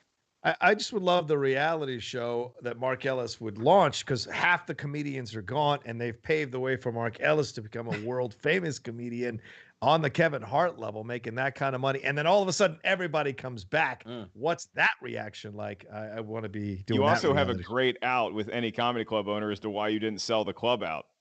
Yeah. Just half the galaxy's gone, man. Like me and Mark probably couldn't make the NBA after the blip, but we could make a Euro League. That's we true. Could play it we could be the next Stephon Marbury in China and get statues built to us. I'm all about that. Me, these kind of questions give me anxiety. I always treat them like they're real, and I'm like, what if I make the wrong decision? What if the being blipped is worse than the sticking around? I think I'd probably blip because I'd be too sad with everybody blipped away. I'd much rather be blipped than be left by myself with all my friends and family blipped away.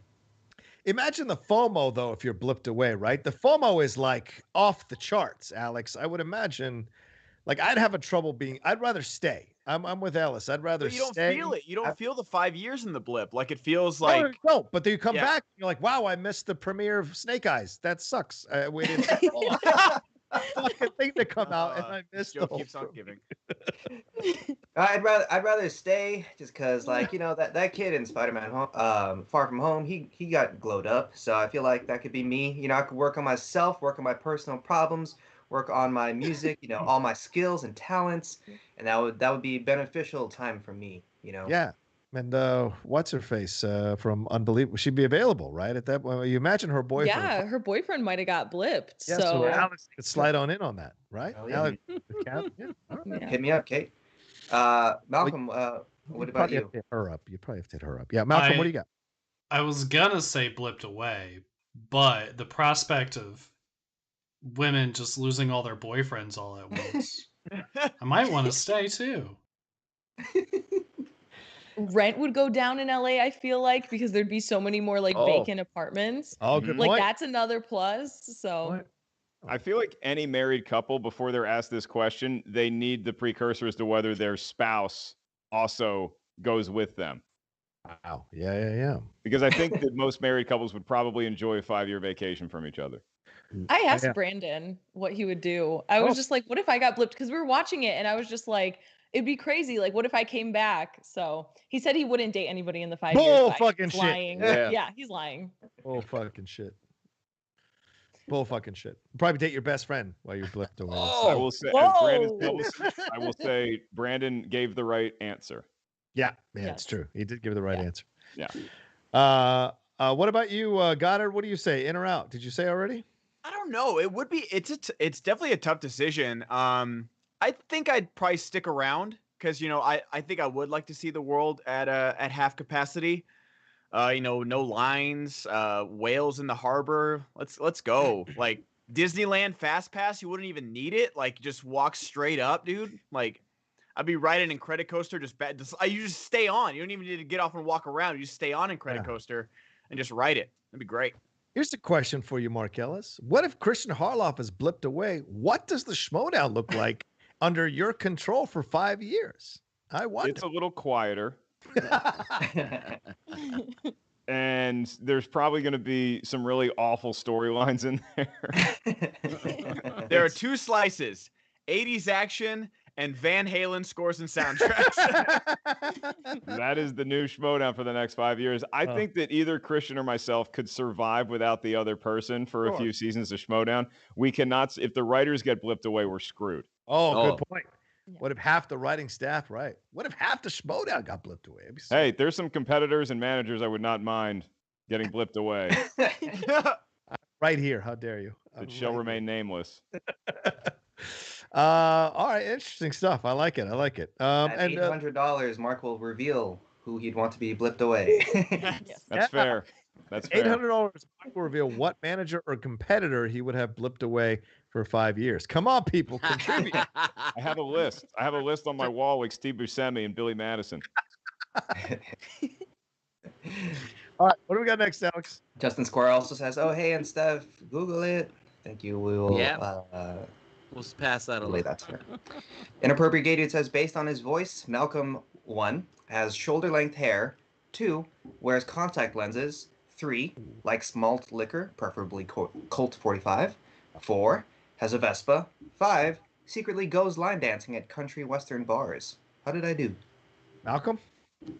Well, I forgot, or we never got to answering the one from earlier yesterday, which I do remember was all wrong except my favorite color is green. Oh. Nice. This one, let's see. My hair is pretty long. I think that's the only one that's right. Wow. So you don't go line dancing. Okay. No, I don't know where they're getting the line dancing thing from. I don't even know why they said that. That's not me. I don't know where they're getting. Getting very defensive. He thinks you protest too much, sir. I don't know what you're talking about. All right. What else we got? Christian Vilstrup says, "Hi, I have a recommendation for you. It's a French show on Netflix called Call My Agent. It's Question about a of movie the day agency." donated $20. All right, gang, heavy question here. Would you rather fight 100 duck-sized horses or one duck-sized horse? Wait, I thought it was horse-sized duck. Probably. Yeah, it's either 100 duck-sized horses or one horse-sized duck. I think they messed that up. Horse-sized duck. Horse-sized I'll duck. take the horse-sized. Really? Horse-sized duck. Yeah. I'll take the 100. I'll take the 100. Because I gotta know. I just gotta know if I can. I know I can take on one horse-sized duck, but 100 duck-sized horses. The outlaw needs to find out. The outlaw. It's just not a good story. Critters. Yeah, I don't like critters. I don't like when there's a ton of like small things kind of swarming at you. One big one you can run away from. A ton of small ones, that's where it gets scary. Don't lob them in like that. Don't lob them in like that. I mean, I know. We can't do it. Like, I can't do it. I want to say I can't do it. A horse-sized duck is like, that's a formidable opponent. And if you defeat that, you should be lauded. But a bunch of tiny horses, it almost feels like if you start killing them, John, you're on your way to being a serial killer. You're going to get your own Netflix documentary. I just want like large. Yeah, that's a bloody affair. With a mallet, just large. It's a lot of cleanup. Yeah, it's true. There's a lot of cleanup, but they make good hot dogs. I'm just joking. Anyway, no, IKEA meatballs. Jonathan Caro donated $20. Hey everyone, it's been a long time since I've donated. Sorry I've been AWOL. I've been busy. If your SCHMOEDOWN character were to cross over with a franchise or a movie, what would it be? Have a great weekend. It's not even a question, please. The Outlaw and Transformers would just be fucking tailor-made. Let me just tell you that right now. The Outlaw and Transformers? You're not going like the good, the bad, and the ugly? That's the easy route, isn't it? You got to go something unusual that would still stand out. I think going into Transformers would be fucking awesome. I think Outlaw and Paddington. Come on. That's not bad. Well, unfortunately, I have to recuse myself from answering the question because I've already been in a movie called Sausage Party, and it did not go well. Oh. I'm going to recuse myself, too. No, it's a Flirt and Flouse. Where would the Flouse easily slide into or distinctly slide into? What franchise? Anything Hasselhoff is involved with. That Netflix movie Eurovision would be great. Yes. I was just going to say that. Yeah. Missed opportunity. I feel like Guardians of the Galaxy works, or even Suicide Squad. I'd love to see. Yes, absolutely. The Suicide Squad, absolutely. Matt Reeves, the Batman. They need that comedic relief. I just want to see Flirt and Flouse in there really quick. Hey, I'm down being within any, or he is being within any movie. That's. Anyone with Photoshop puts a Flirt and Flouse in that trailer, doing the tape, doing the whole thing. Just like, who are you? I'm Vengeance. Oh, you stink of Vengeance. Oh, scary. Oh my God, that's genius. Flouse. Where's the Flouse? Yeah, go ahead. Christian Vilstrup has a recommendation for. It's a French show called Call My Agent. It's about a movie agency. Each episode is focused on a French actor or director played by the real-life person, but fictionalized. It is really good and funny. Oh, kind of like Jean-Claude Van Johnson or whatever that is. A little bit like that. Do they get Depardieu? Because that's the one you have to get. Like that's the guy pees in the middle of hallways in an airplane. So like he's the guy you got to get. Right? Isn't he the guy you got? I feel like he's the guy you got. You don't do that? No, I don't piss in the. I don't piss in the aisleways. That's not normal. Piss in your seat. I think you do that on Spirit Airlines, but not on any other airline. You have to pay extra to do it on Spirit, though. I was gonna say you're not allowed to pee on the plane in Spirit. There's no bathrooms, public or private. Yeah, so like, do you want to ride in the plane or on the plane? I'm saying sorry, Mark. I'm blowing my opening for your chore. No, use it. You got to get the rust off somehow. Use it. Mark, what's your feelings? Let me ask you. I know it's not Streamlab, but let me ask you. I was reading this morning a really great article in The Ringer about LaMarcus Aldridge and Ben Goddard. You too. I mean, 35 years old, stepping away from the NBA after a heart condition after a game. He'd been playing really well for the Nets and now retired. What's your reaction to that? I was blown away yesterday when I saw that. What did you guys think? I mean, it's an irregular heartbeat is very scary for anyone, especially if you're playing at the level of an NBA star, because there's been incidents where people have died on a basketball court because of that. Yeah, I was gonna bring up that 30 for 30 of that guy. I can't think of his name right now. Hank Gathers. Hank Gathers. Yeah. And Richie Lewis. Reggie Lewis for the Celtics. Yeah. So look, if here's the thing though, if you gave me the choice to retire with $150 million in the bank and I have an irregular heartbeat, probably taking that. Yeah, absolutely. What about you, Ben? I mean, he did yeoman's work for the Spurs for a number of years. Almost, if it wasn't for Zazu Pachulia and that foot of his, possibly has a ring on his finger. What do you think about this? Yeah, I think, if Kawhi stays in San Antonio, we're definitely a contender. But even without him, like he stepped up and became the centerpiece of that team, and he was giving us doubles almost every night. So I mean, he got Dame Lillard before his prime, and then he left, and then he didn't get enough of Kawhi Leonard before he left, so just never got that timing down. Like even if Brandon Roy for Portland had stayed healthy, like he's always had like these like all-stars on the cusp of their greatness and never really made it, but I wasn't ever really his fault or anything. So I've got nothing but love and respect for LaMarcus, even when they were like, oh, I think we're going to buy him out. I'm like, hey, man, go get your ring. Have fun. Like, you played hard for us day in and day out when, weren't even close to making the playoffs. So I've got nothing but love and respect for him. But, yeah, this feels like very Chris Bosh type thing where a guy that can still contribute and play every night, just unfortunate health, just kind of didn't work out for him. But, again, like Mark said, give me $150 million and being 6'8" and that good looking, I think I'll take it in a regular heartbeat and risk it. That is a good looking guy. Hall of Famer? Oh, sorry. Go ahead. Go ahead, Alex. Is he still eligible for a ring this year if they win? Because I think he's. I think if the Nets are classy, they will give him a ring if they win. If the Nets. Who was it? It was who was on the Cavs and the Warriors, and when they played each other, they were Varejao. Varejao was going to win a ring regardless of who won that series because he was on both the Cavs and the Warriors that year. That's the way to do it. Real quick, one last thing: Hall of Famer, yes or no?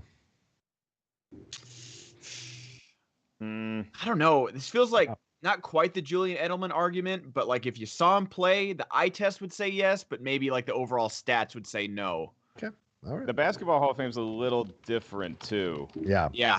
So I think he could make it into the Basketball Hall of Fame. If this was an NFL situation, I'd probably say he's borderline, but not quite there. Okay, sounds good. All right. Well, let's. Alex, what do you think? Hall of Fame, yes or no? Probably not. I don't think so.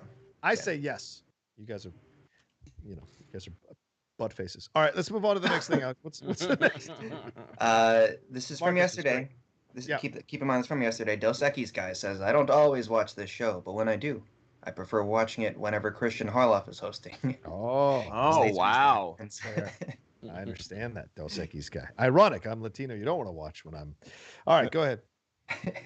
All right, House Heisenberg says, what did you guys think of the SCHMOEDOWN matches last week? All of them were solid, but I really enjoyed the Whiteley-Hoey match.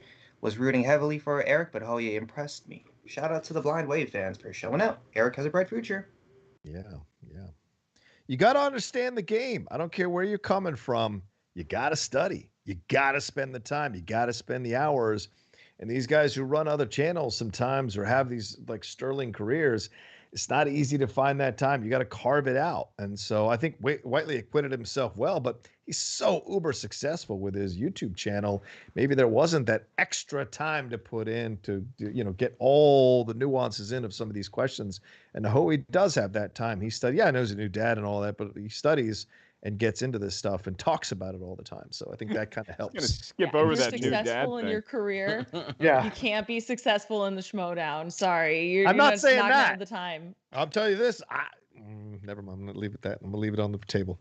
I think it's tough. I think it's very tough to do that. That's why Dan gets all my respect. Because Dan works so hard and he studies extra. I mean, having Mara as your significant other really, really helps because I'm sure their foreplay is SCHMOEDOWN questions at this point. But like those things that kind of help overall. Just when you thought John was being respectful. That's my brother. He knows. But yeah, I mean, I think you've got to find that nowadays these rookies come in. These rookies are incredible coming in. I mean, they understand the game now in ways that other rookies in the past, I think, didn't quite grasp it until maybe the third or fourth match. These rookies come in ready, prepared, and understand what they have to do. So, and you're seeing that in these great matches that we've been having lately, for sure. Yeah, the rookies are pretty much like veterans at this point, and the league is just such a competitive playing field right now. It's fun to announce. It's just fun to sit back and be like, I am glad I know the answers to all these questions. From the document, you mean? From the document. I'm not saying whether I knew them already or not. Okay. All right. Fair point. Oh, sounds like someone wants to get back in.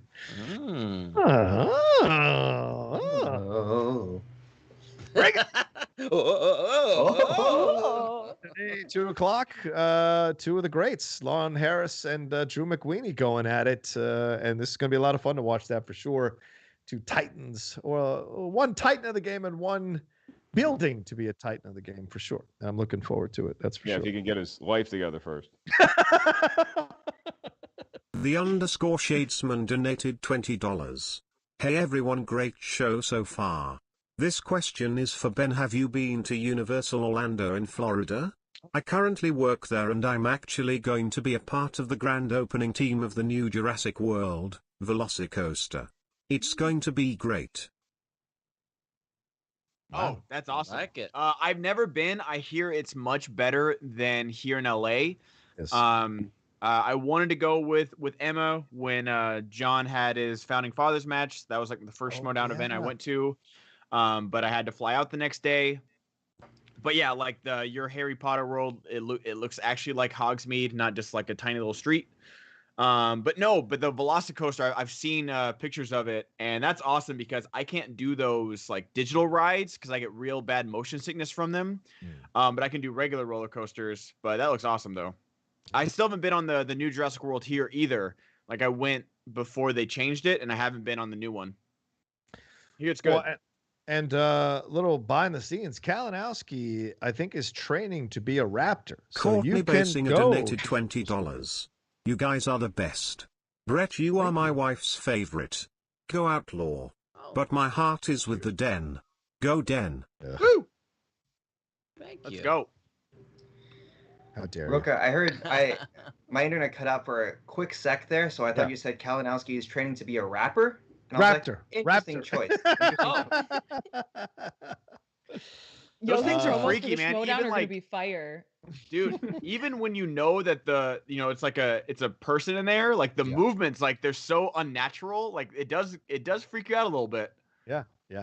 Shannon, my friend Shannon on the Geek Buddies, he's essentially one of the guys that do that stuff, guys and gals that do that stuff, controlling the Raptor, doing the shows there. So it's all starting to ramp up and open up, and you should go, brother. The one in Florida is the reason why I worked at Harry Potter. I went to that Harry Potter land for a friend's wedding one time. Just went to that Harry Potter land, and it was so immersive that I was like, oh my God, if a job ever opens up to perform in this park, I will audition for it. And that's how I ended up auditioning a few months later for Universal Studios here in Hollywood. Why did you and Kalinowski never like team up and get into the like birthday party business? Because you got a guy who can wand people. You got a guy who can do stunts or like become a goddamn raptor, for crying out loud. Why wouldn't you just do the birthday circuit and make a ton of money? I think they'd get in trouble for wanding people at kids' birthday parties, Mark, but I don't want to kink shame you or anything. Hey, I'll raise my kids how I raise them. That's not a wand. Anyway, no, I mean, I think because I never wanted to get into that circuit. I saw that circuit, and the people I knew who worked that circuit, the horror stories they would tell over drinks about doing that birthday circuit, it was never something I wanted to do. The princess parties and all that stuff. No, thanks. No, thanks. All right, let's move on. What do we got next, Alex? Inappropriate Gay Dude says, I see the runtime for Fast 9 is 3 hours and 8 minutes. Are they kidding me? I don't care if the entire cast is naked and covered in Cool Whip. I'm not sitting for 3 hours to watch Vin Mutter family as he makes cars do impossible things. But they got magnets, man. Yeah. Magnets. Good point. Is that real? 3 hours and 8 minutes? Hold on, I'm looking right now on IMDb. No, it says 2 hours. Where are you? I googled Fast 9 runtime and it says 3 hours and 8 minutes. Wow. What? So I don't know. Obviously, anything could pop up. If this is the case, this is gearing up to be the most epic cinematic masterpiece we have seen in this generation. So I'm very excited. The long runtime gets me more excited as a cinephile. Oh my God. So this is the Citizen Kane of my generation, okay? Yes. I weep for your generation. 3 hours, and I don't. All right. IMDb has it 2 hours and 25. With 12 angry men. It's like the courtroom drama during a race. Oh, wait, I'm gonna look at Reddit. Reddit should tell me the truth. All right, never mind. Let's go on. What's the next thing, Alex? All right, thanks for the random Reddit shot there. Ace Money says, my dad took me to see Predator 2 when I was 7. Extreme violence, nudity, and spinal columns being ripped out. At one point, I looked over at him because I knew I shouldn't be watching this. He was just smiling and eating popcorn. It was great. Yeah, yesterday we were talking about movies that, rated R movies that we saw as children. Mm-hmm. Pet Cemetery. My aunt took me and my sister because we talked her into it, and I was probably 7, and it had an effect. Okay. We'll say that. My sister didn't see half the movie. She was just, her head was buried in my aunt's armpit, and the story goes, I had a big bucket of popcorn, and I literally just kept eating popcorn. Like the entire movie was just shoving popcorn into my face, and I couldn't take my eyes off screen. Wow. What about you, Sabrina? Any rated R movies that you saw? I saw a ton. My parents did not care at all about anything that I watched, like really, really early on. But the only thing that ever like traumatized me was the video game and the film Blood Rain. My dad really loved it, and he played it. And I just remember getting nightmares because there was one thing where she like decapitated a person, and it scared me so badly. And I was sleeping over at my cousin's house, and my aunt had to tell my mom, like, yo, maybe stop showing Sabrina everything, like not having this like barrier. So yeah, Blood Rain was the thing that traumatized me. Wow. Ben, Goddard? Did you see anything? Probably Starship Troopers. Like, okay. Talk about like nudity and violence in a movie. And when you're 10, you don't understand like the satire of it. It's like, yeah, this is awesome, dude. But yeah, that's probably the one that comes to mind. That or Get Shorty. I saw that rated R, Get Shorty? Damn. Dude, there's like that movie rivals F words of like Wolf of Wall Street, I feel like. That's a fair point. I think mine's pretty boring. It was World According to Garp. My parents took me when I was like 9 or 10 years. They thought that it was a Mork and Mindy movie because that was big at the time. Of course, as I said, my parents are immigrants at the time. They didn't understand the rating system or anything like that. So, and I was their firstborn, so they took me to see it, and it was this the whole time. Because there's a lot in that Garp movie. There's oral sex, there's transgender stuff, there's all this stuff that as a young kid you're like, whoa, what is all this? So pretty cool in the end. It's a good movie too. All right, where are we up to next, Alex? Trouser Snake J. Concho says, Christian, you want a short hair, hairy, angry complex for Wolverine? What about Danny DeVito? Remember Austin Powers? Hey, assholes. Question for everyone. Which celebrities were the nicest and who douche? Ooh.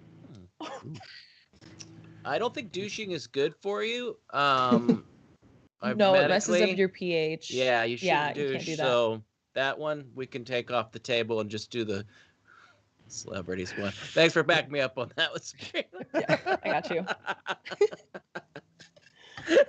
Nicest is easily Jeff Goldblum. Jeff Goldblum is the nicest guy. Oh.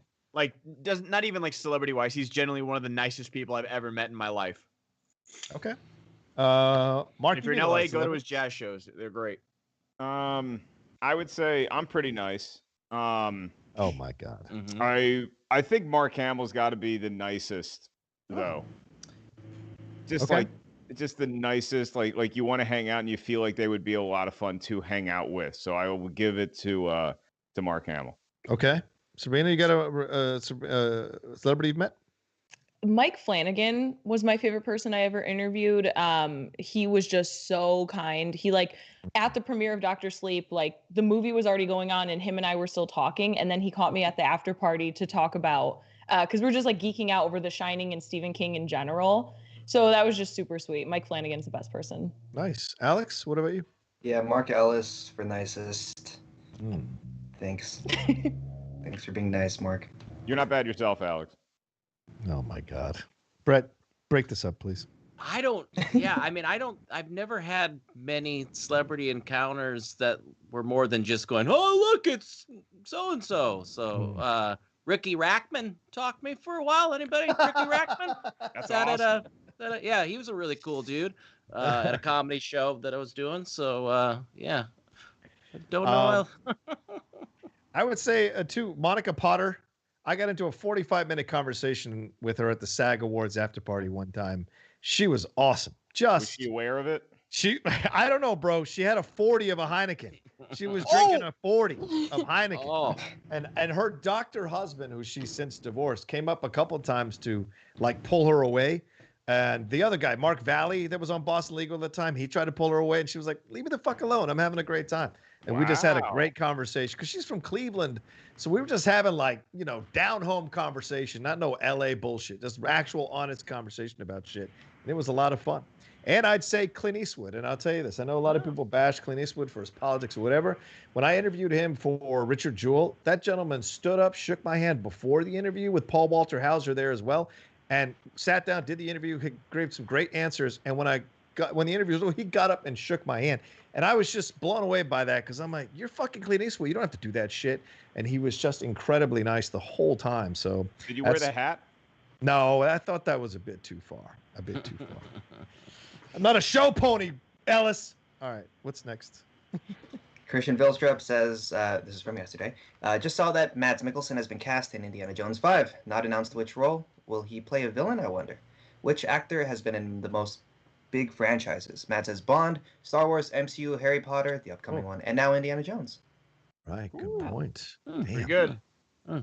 So he wouldn't be getting rid of any of those franchises. No. Because he's getting paid. He's like, give them all to me. Booked and busy. You feel like he could be in a Fast Furious villain, right? He could be in that, a villain. Oh, yeah. All right, just with his eyes closed, he'd kill that. Cigars, they're coming fast. All right, where are we going to next? Does anybody else have any thoughts on the celebrity? He was great in Chaos Walking, Mads Mikkelsen. So obviously, I don't know if that's going to continue kind of as a franchise. They did set something up, but he is so good. If someone's going to be like a baddie in a movie, make it Mads Mikkelsen. He is so damn good at it. Yeah. So I hope to see him as a villain in Indiana Jones. That'd be cool. Yeah. For sure, I'm all about it, and only Bill Paxton has that trifecta of like getting killed by Alien, Predator, and Terminator, and then Andy Serkis is in MCU, Star Wars, and Lord of the Rings. So good on Mads, you're just killing it in all the big ones, and still doing like great independent work too. Like it's not like he's sacrificing. Like Michael Keaton made Birdman, where it was like condemning every blockbuster ever made, and then that's all he's done since then. Yeah, of course. You gotta love it. All right, what got next, Alex? If he plays Alan Turing, he can be doing the maths. Queeper Sutherland says, also, any idea? Clip out. Now I'm Mads Mikkelsen. Oh my god. Also, any idea of a return to stereo? Been missing just hanging out there as well. I know it's hard with your schedules, but also miss hanging out with Cooley High, Dagan, 50 Shades, and the regulars there as well. Brett and I have talked about it, so there's something we're kicking around to do on stereo that should be a lot of fun. And I think Mulligan is involved in it as well. So yeah, there are plans for sure. So hold on to your tights. We've got something coming up. But if you want to enjoy Dagan and Cooley High, you can listen to me every Saturday when I do my stereo with my girlfriend, the Lady Outlaw. We've been watching the MCU movies in release order every Saturday, and we just are about to go into Iron Man 3. We just finished Avengers, and we're going. So Cooley High shows up there, Dagan shows up there. They all leave pretty awesome messages. So if you want to get into that. What's her favorite so far? I'm not gonna lie to you. Her favorite villain so far is Mickey Rourke in Iron Man 2. She fucking loves him. We walk around the house all the time doing, where's my bird? Have you found my bird? I'm looking for my bird. The whole time. She fucking loves it. But I think Captain America First Avenger has been her favorite so far. It's a good one. Yeah, I like it. All right, where are we up to next? OG Bobby. Like rewatch the first Avenger and see what Steve does, and then the conversation with Isaiah Bradley last night. Like, yes! No spoil. I don't want to spoil too much, but just like literally watch that scene of First Avenger and then listen to the conversation between Isaiah Bradley and Sam, and just like, it's insane. Literally wrote that in my notes after that scene was over, Ben. Absolutely. I was like, wow, look at the juxtaposition. Like we're arguing with now in life, two different systems of justice. Anyway, all right, Alex, what's next? All right, OG Bobby Johnson asks Christian, and I'll say Ellis now. Did you see that Legendary Pictures is greenlighting a movie about Bert Kreischer, Machine Story? Any thoughts on that? Because I am excited for that. He's one of my favorite comedians. It's been in the works for a while, I believe, and so Bert has a lot of momentum right now with his Netflix show where he goes to a cabin. He's shooting something with Mark Hamill in the desert right now, and yeah, The Machine is definitely one of those bits that people look at SNL sketches and sometimes they make good movies, and The Machine bit, if you've not seen Bert Kreischer do The Machine bit, it's worth a YouTube. All right. Yeah, it's like that Zola movie that's coming out. I can't wait to see that. Yes. Like based on the Twitter thread, I can't wait to see that movie. If you guys haven't read that Twitter thread, you need to read the Zola Twitter thread. It's a story in itself, and I can't wait for the movie. By the way, ladies and gentlemen, we're at $390, and we have a lawnmower going on. So please, we're at $110 away from getting to that 500. Get us there in the next 10 minutes. Let's cross over. Let's get to 500 before the end of the show. Send in your contributions. Streamlabs, Super Chat, Schmoebots. Alex, let's burn through these. Let's go faster. Let's go. All right. D-Train asked some questions, but D-Train, I'm going to save them for Christian because those are more Christian-centric questions. Okay. So I'll save that for next Thursday, D-Train. Don't worry. We will get to your questions. Ultimate Fights asks, who would win in a fight? Winston A. Marshall's The Swaggy Blurd's luscious hair or Ben Goddard's The Bandit's silver locks? Ooh. Oh, Winston, I'm sorry. Did you see that picture he posted? That cut is so fresh. I'll be the first to answer that Winston looks way better than me right now. Wow. Okay. I would say, why put two baddies against each other? Yeah. I say both. You say your draw? hair still silver? Yeah. Here, I'll turn my camera on for half a second, Mark. Okay, so I feel like it's not as silver, but it's still there. Is silverish, then it might have old man strength. So it might be wily around. I would take Winston if it's just in like a 7-game series, but I think that Ben's hair could sneak up and steal a couple games. Yep. Yeah, I'm about it being a 4-3 series, maybe like a 4-2, but Miami Heat wins. The Miami Heat of hair from last year, maybe. Yeah, I like that. All right, what do we got, Alex? I'm going to jump ahead a bit to Ellis-centric questions. Jay Hayes asks, Mark, would you ever consider selling a stand-up set as an NFT? Sure. You want to walk me through it? I'm happy to do it. I mean, people, that's how Kevin Smith's doing a movie that's an NFT. I know of comics that are releasing bits as NFTs, so it's definitely it's a conversation worth having. SCHMOEDOWN NFT. I think that's coming next. Mm-hmm. Go ahead, Alex. All right. Next one from Christian Bilshup. Don't know if you have touched on this before you get to the Streamlab. If so, just skip this, but we didn't. Helen McCrory has died of cancer. Didn't even know she was sick. Loved her in Harry Potter and Peaky Blinders. Yeah. 52 years old. Wife of Damian Lewis. She was the main woman in Peaky Blinders. Well, one of the two main women in Peaky Blinders. But yeah, she was also Michael Sheen's Tony Blair's wife in The Queen and The Professional Relationship, the one that had, or Special Relationship, that special on HBO. Great actress. Done a number of things. I just saw her in a PBS one that was pretty awesome called Roadkill with Hugh Laurie. So she's just an incredible actress. Sad to see her leave this earth at only 52 years old. But what an incredible legacy, both on stage and on screen, that she leaves for a number of actors to follow. Yeah. She was Narcissa Malfoy in Harry Potter. Right. Potter series. Argue one of the best hairs I've ever, like the streak in the hair. She wore it really well in that film. All right. Next one from Pussy O'Connell. It hits you when you're close to that age. That's yep. I have no idea. I'm still 15 years off. Go ahead, Alex. Go ahead. Next one from Pussy O'Connell. Hello, everyone. My family and I just watched Endgame again on Disney Plus, and the topic of Red Skull not really dying when Cap went back into the 1940s and didn't crash the plane. Do you all think because of this, there's still a chance for him to show up? Have a great weekend. Who's showing up? Red Skull. Yeah, there's always a chance, right, Ellis? Don't you think? I mean, they've got Ross Marquand now to take Hugo Weaving's place. Sure, why not? Yeah. Looks awesome. Got a skull and it's red. Come on back. Yeah, Hugo said it was scheduling issues why he couldn't do Endgame. Come on now. Mark, was that your impression of me trying to get in the conversation? That was Red Skull. Yeah, let's do it. I'm still waiting for Brett's review of last night's episode of Captain America or Falcon and the Winter Soldier. Falcon and the Captain Soldier America. I thought it was great. Listen to Captain and the Whisper Soldier, Alex and Ben on stereo. All right, let's go. Christian Vilstrup says, Happy Friday. Today's the birthday of the Queen of Denmark, Margaret II, and therefore a day of celebration here. She turns 81.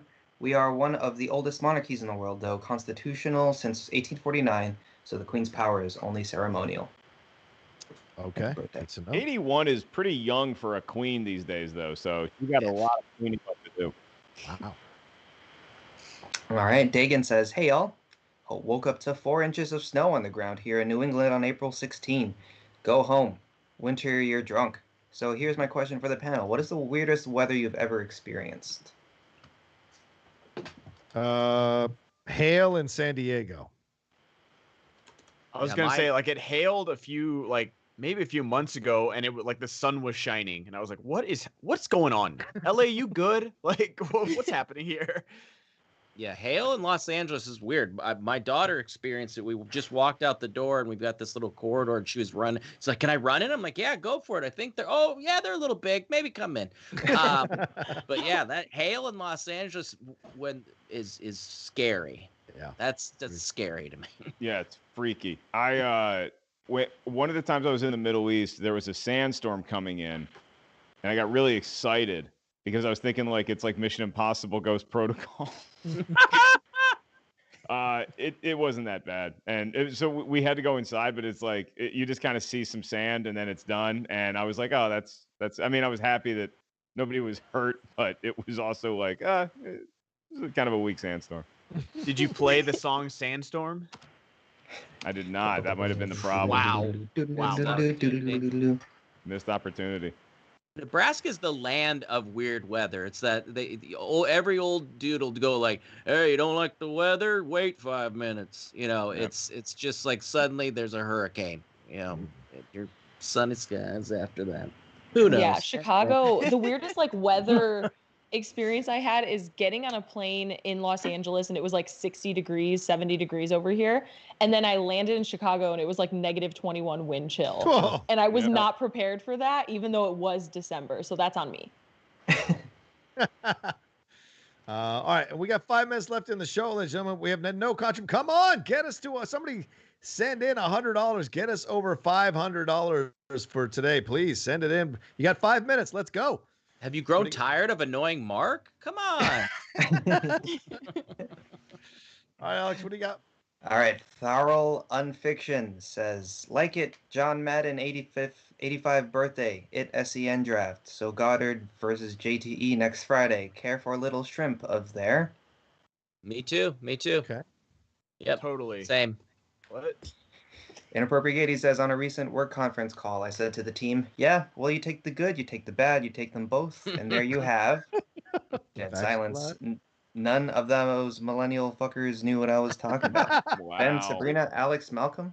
Well, especially if you're at a workplace, if you're sending a fax, like that's the perfect time. Like, be like, you take the good, you take the bad, and that's the facts of life. Like, come on, it's right there waiting for you. Oh, wow. Oof, I thought Mads was bad. Oof. All right, let's go out. Next thing. Are you Sads Mickelson, John? I'm not wiping discharge. It's tears. My eyes go ahead. All right, James McDonald says, what if you had to choose between you or your pet being blipped? Which would you prefer? If someone adopts your pet for 5 years, is it still yours when you come back? Take my pet. Oh, Brett and his cat. I forgot. We haven't heard from Brett and his cat. Would you? Just this. Every day. Adriano Soto donated $110. Have a good weekend to all. Thank you for getting me through the days and the weeks. We love you. Thank you for letting us get through the days and the weeks. It's our honor and our blessing to do so, honestly. Mark Ellis, Molly or you? Who gets blipped? It's funny because as that question was being read for the first time all show, she hopped off the couch and went outside. So she's aware we're talking about her. I think I don't trust any other human to take care of Molly. And so I think that I would have her get blipped. And the other reason is because like when I drop her off at like daycare or overnight for a couple of days, when she comes back, she is so excited to see me. And so if I can get 5 years of that pent up and she comes like rushing back, it's just going to be a love fest. I think Molly, you're getting blipped. Damn. All right. Molly gets blipped. There's 5 years to buy her. We need Oscar scenes for Rocha and Sabrina. Oh. And Ellis? I mean, if Mark wants to do it, I'm about it. Well, so give the premise how long we need to be. So like it's like 30, like when they're announcing like that your nominees are Mahershala Ali for Green Book, and it shows like the very intense scene from Green Book, like the clip from there. So like what we need some scenes from the chat. Like what would Sabrina's? I think Sabrina's would be her coming back from the blip and Brandon is dating somebody else.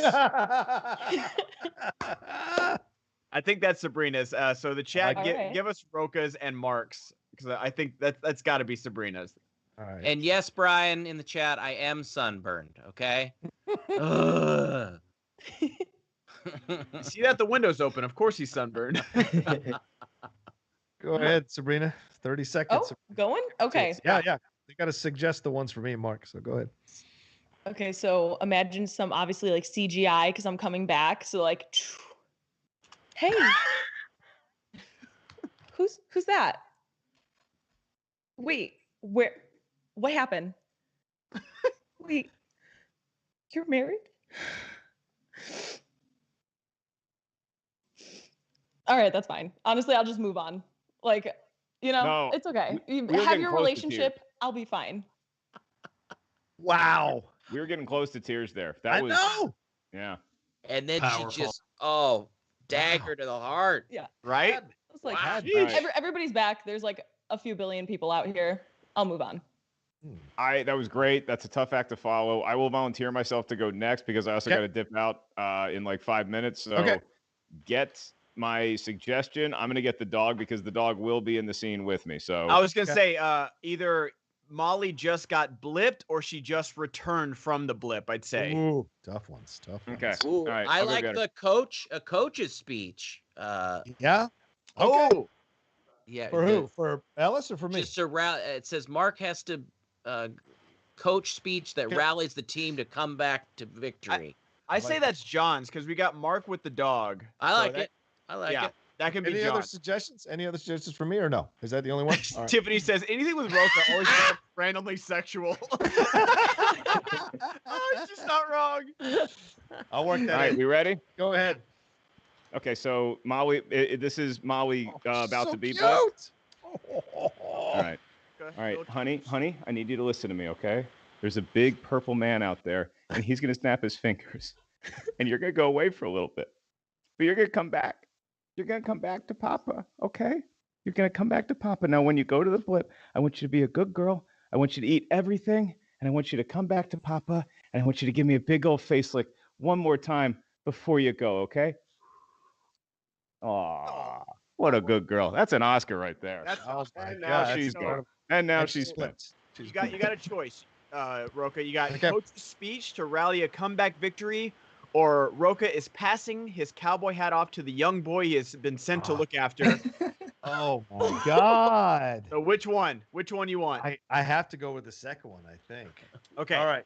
Passing the cowboy hat off to a young boy. Is he this dying? it's like your Shane taking speech. my mantle. It's like your Shane speech. Oh, Jesus Don't make it Christ. sexual. All right. Do you have to go, Mark? We'll let you go. I'm waiting for this Oh, moment. All right. It's a cold read, baby. You got to understand the power that the hat gives you. And the responsibility more than anything else, son, is when you step up to the plate and you become someone that people follow and You influence them to pursue their dreams, to be the best they can be.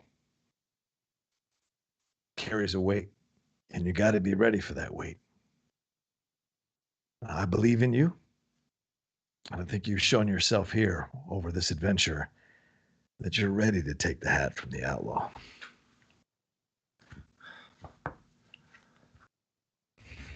Yeah, Sabrina wins. So I give it to you. I'm sorry. Go get it. You son of a bitch. You son of a Wow. I thought you were done. I was getting to the emotion. Wow, Mark. That does happen in the Oscars a lot, too. I thought you were done. I'm sorry. It was great. Yeah, it really Or is just accurate to the La La Oscars. Land They would all cut you over off. Rocha's Moonlight. Sure, totally. All right. Well, thanks everybody. I think we I'll can get you hit some tickets to apologize, Rocha. Sorry about that. See y'all. Thanks for having me. Thanks, Mark. Bye, Much Mark. love. All right, there you go, ladies and gentlemen. Thank you so much for watching this episode of SEN Live. We love you madly. Thanks for all the contributions. Thanks for all the Streamlabs Super Chat Schmobots. And we appreciate it. Please remember to come back and join us again on Monday morning, 10 a.m. PT for a brand new episode of SEN Live. Also, don't forget Brett and Kate's play date today, 1 o'clock. 1 o'clock. Who's your guest? Do you have a guest? Just us playing some games. We've got Awesome. just a loosey-goosey fun time with Brett and Kate. Respect there. All right. Don't remember SCHMOEDOWN. Don't forget SCHMOEDOWN 2 p.m. Lon Harris taking on the great Drew McWeeny, the Godfather himself, coming back to the halls of the SCHMOEDOWN. Watch that match later on today at 2 p.m. PT. I'm going to be playing along for sure to see how I stack up against those two great competitors here in our game. Also, don't forget that we got so much happening in the world of SEN. So get aboard all of that. Subscribe to the SCHMOEDOWN on patreon.com/SCHMOEDOWN. Remember to give this video a like and share this video as well. Much love to Mark Ellis for stopping by, hanging out with us for an hour. Much love to Sabrina Ramirez, Ben Goddard, Brett Sheridan, Alex Marzoña, and Malcolm Schweitzer. Thank you so much for joining us here today. We love you madly. And if you don't mind, come and join me at 2 p.m. PT over on the Cinephiles YouTube channel today. Steve Morris and I going live to talk about Predator. We're going to have a little fun talking about that movie, the 1987 B movie that is Predator. We're going to talk all. So much love to all of you. Take care of yourselves. And hey, it's the weekend. Relax, get centered, take your time, do some meditation, take a walk, but do something positive for yourself and get yourself squared away and ready to go for a good week where you could start doing something even more great to live the life that you want to live. All right. We love you madly. Take care of yourselves. Be well and peace. Take care.